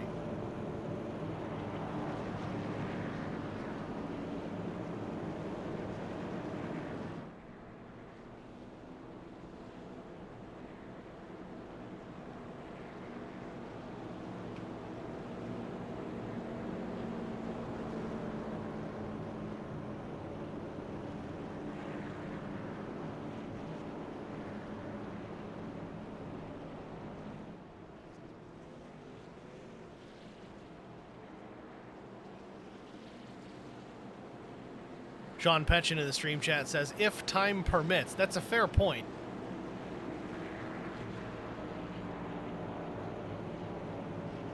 The sessions are scheduled based on laps and time, as the pace car lights do go off. The race session was 150 laps, an hour and 45 minutes. Now, with that said, we're at about an hour and 33 minutes right now, with going to be 4 laps to go at the stripe. So it's not impossible that we can get at least the green-white checkered in, as they're running laps Oh, 27 seconds under the green flag. It's going to be close. Pace car pulls off.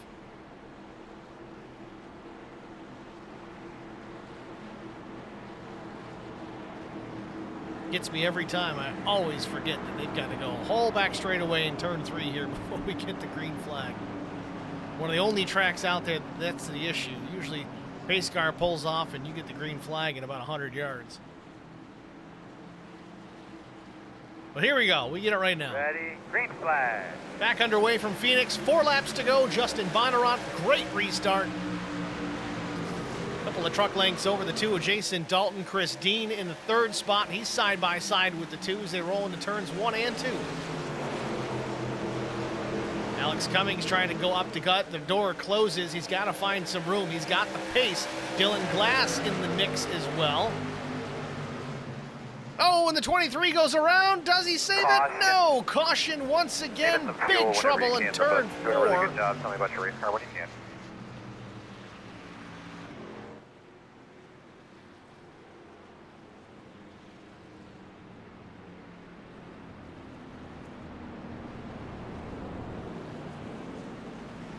Almost had her saved. Let's go back and take a look.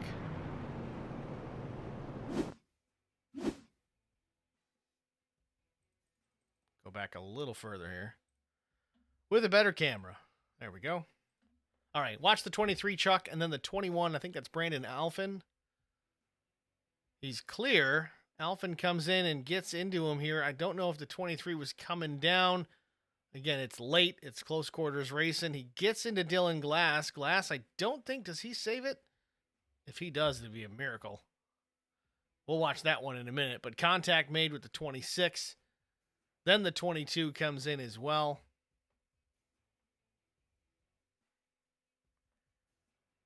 And we're going to have to watch Dylan Glass try and save this because I think he may have.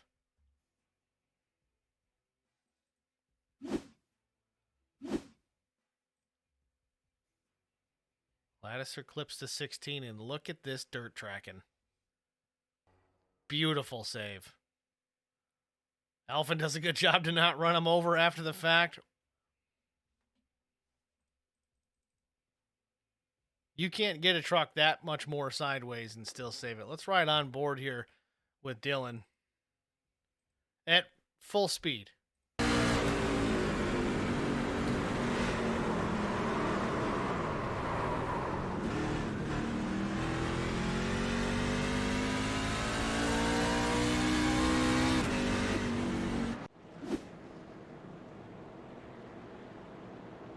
You see that much opposite lock at Eldora. You don't expect to see it at Phoenix.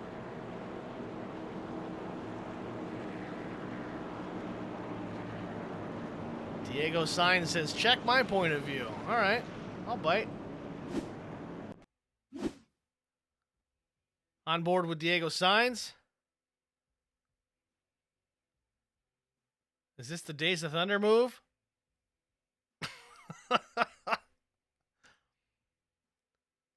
Yeah, it was tight. Good piece of driving for the 44 of Diego Sainz, trying to work his way through that one.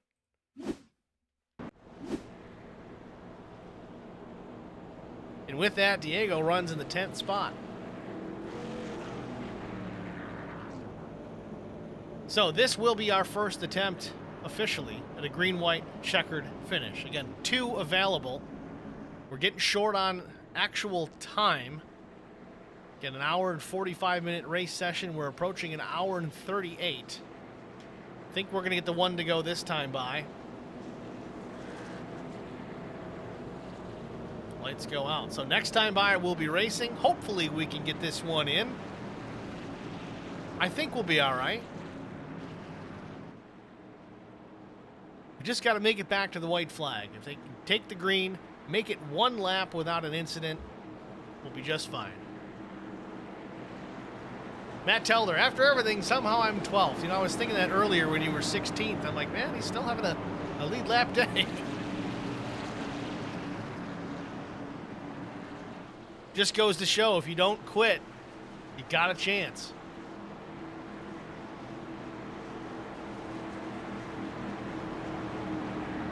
ready to go here for this first green-white checkered attempt. Justin Bondurant done a great job on every restart tonight. He's been relatively mistake-free from what I can tell.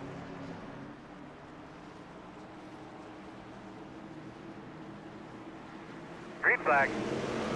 Bondurant on the gas, another decent restart, but another good restart for Jason Dalton. He gets to the outside just a bit. Bondurant takes the shortcut big time this time. Sends it back up the track. The battle for the second position, that's between Cummings and Dalton. Cummings to the bottom, might have the two clear. Off the corner, he does. Alex Cummings takes P2. Field works down into turns 3 and 4. Can we get the white flag?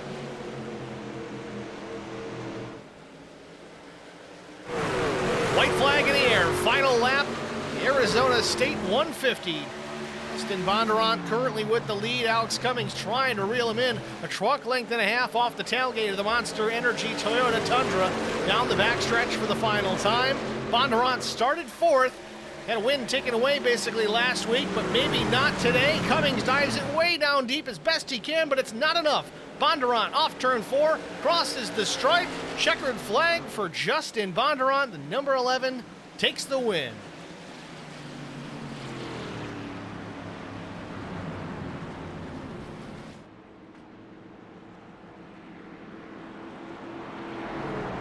There's even time for donuts.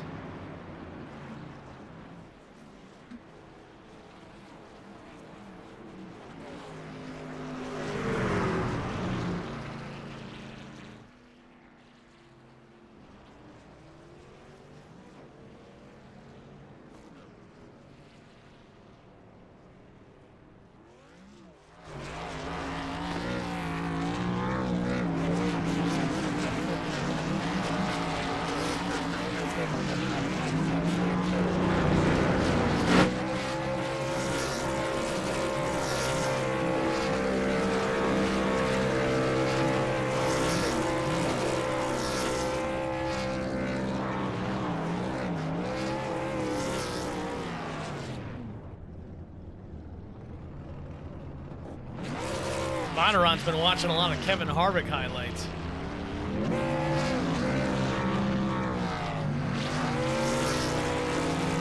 With that, we're going to step aside, get our final break out of the way, and hopefully have our top 3 drivers up in the booth after this. Stay with us.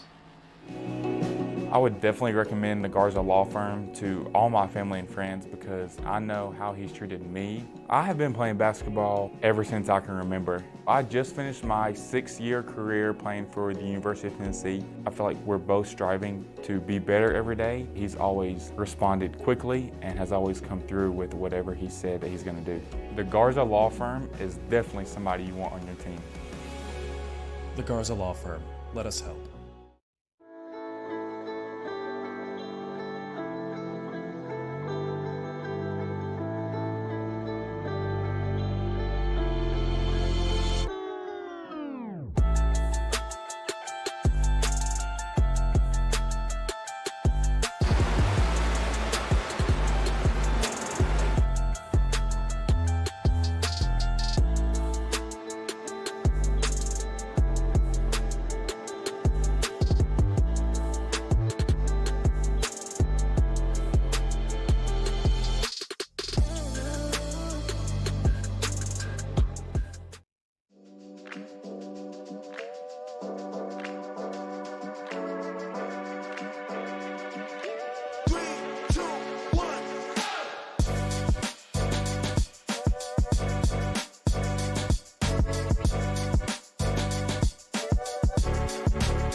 Welcome back, ladies and gentlemen, to Phoenix Raceway, the Arizona State 150 Black Horizon Truck Series, race number 2.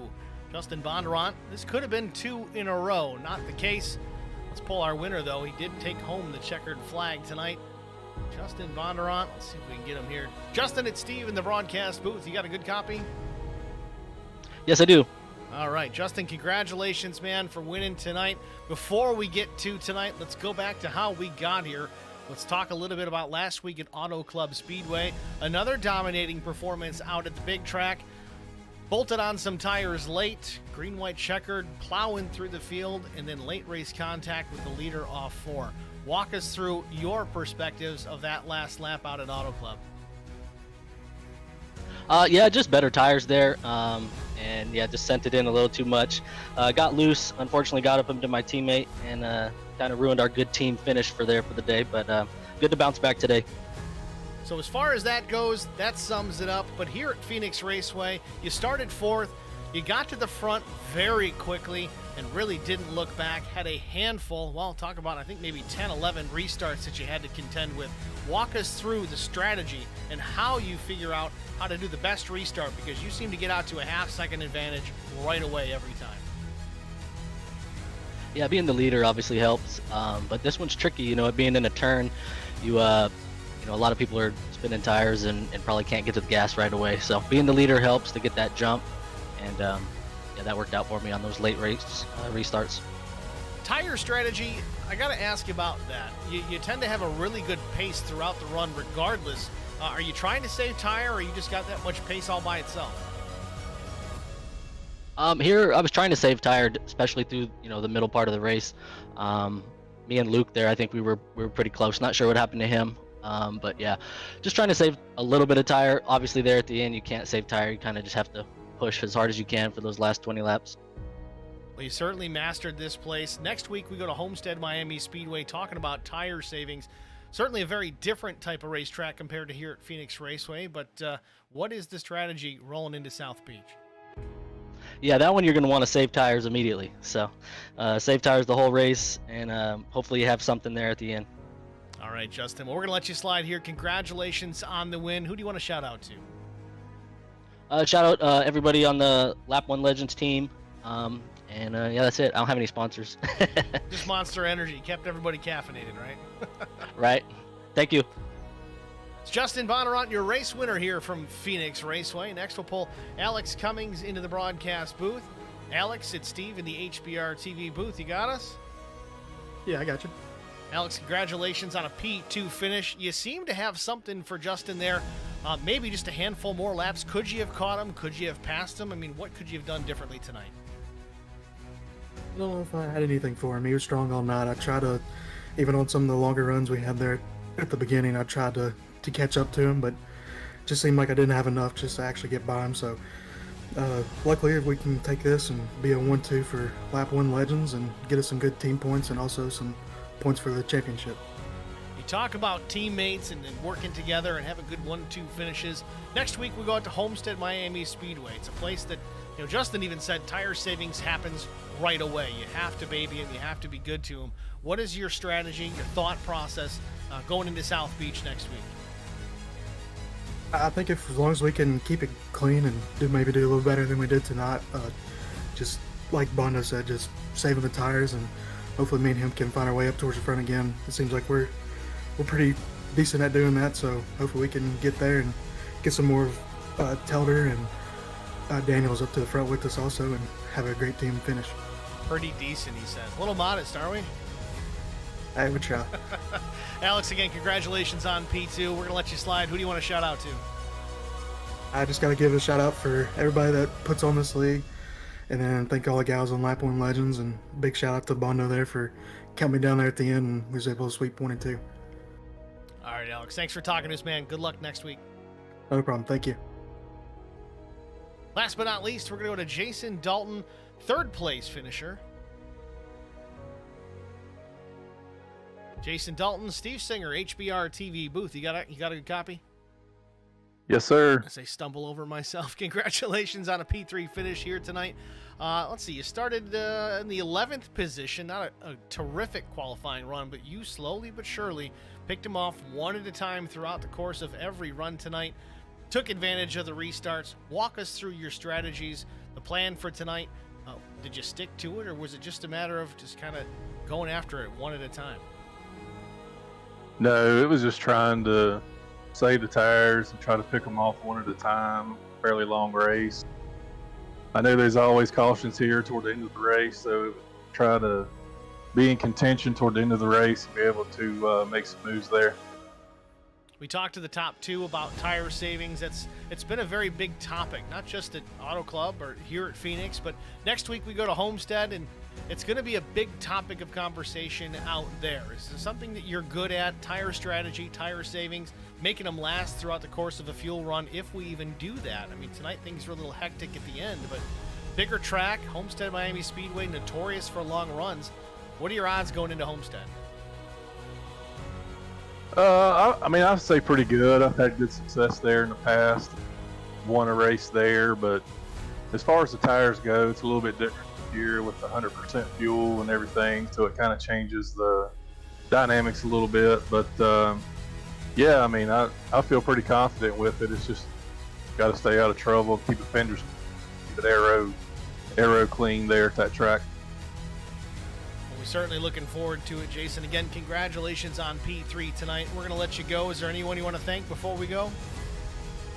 Yeah, man, just shout out to my team there. We practiced a little bit, had some pretty good runs as a team, and had a good team night. So shout out to them and for you doing the broadcast and all my friends and family watching. I appreciate it.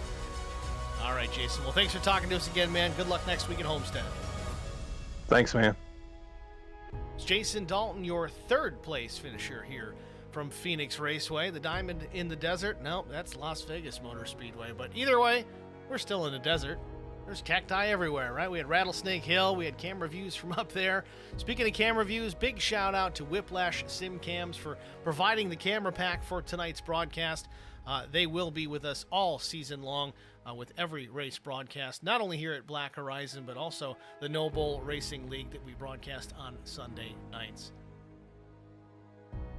Going to take a look at our race results here for this event, the Arizona State 150. Of course, we talked to our top three, Justin Bondurant, Alex Cummings, Jason Dalton, and then Chris Dean, the Dean Machine, had a great run tonight. In fact, if there was a hard charger award to be given, he's going to get it because he started, well, 23rd, it looks like. 19 positions gained over the course of tonight's event. A great run for Christine. Steve Miles, last week's winner, he comes home in the 5th position. I would say a runner-up for that hard charger award. 17 positions gained late. P6 was Dylan Glass, was real strong, up in the top 3 for a bit. Not willing to give an inch. Was very aggressive out there, and it paid off. A solid top 6 finish for the 16. Brandon Alphin, the number 21, involved in a couple of incidents, but again, not quitting. Stayed with it. Brought home a 7th place finish. Tristan Ladisser, 8th place. Same thing. Involved in a bunch of different things tonight, but not willing to give up.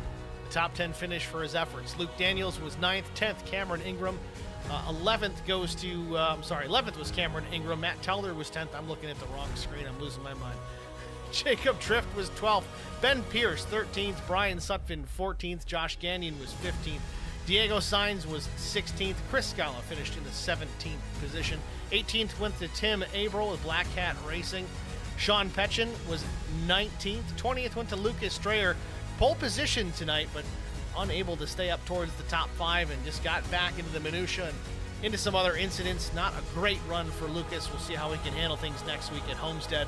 Cedric Ingram was 21st. Jason Clark, 22nd. Asher Gwinsey was 23rd. Lucas Simonson, 24th. Tyler Brewer and Trey Anderson, credited 25th and 26th, respectively, did not take the green flag. That's going to do it for us here at HBR TV. I'm Steve Singer. Thank you guys all for watching. Please, if you haven't already done so, like, follow, share, subscribe, turn on the notifications, youtube.com/@symbol, the letters HBR TV, and the number 1. Those likes, those shares, those follows, it really does help the channel grow and gets this in front of a wider audience. Thanks for watching, everybody. Have a good night.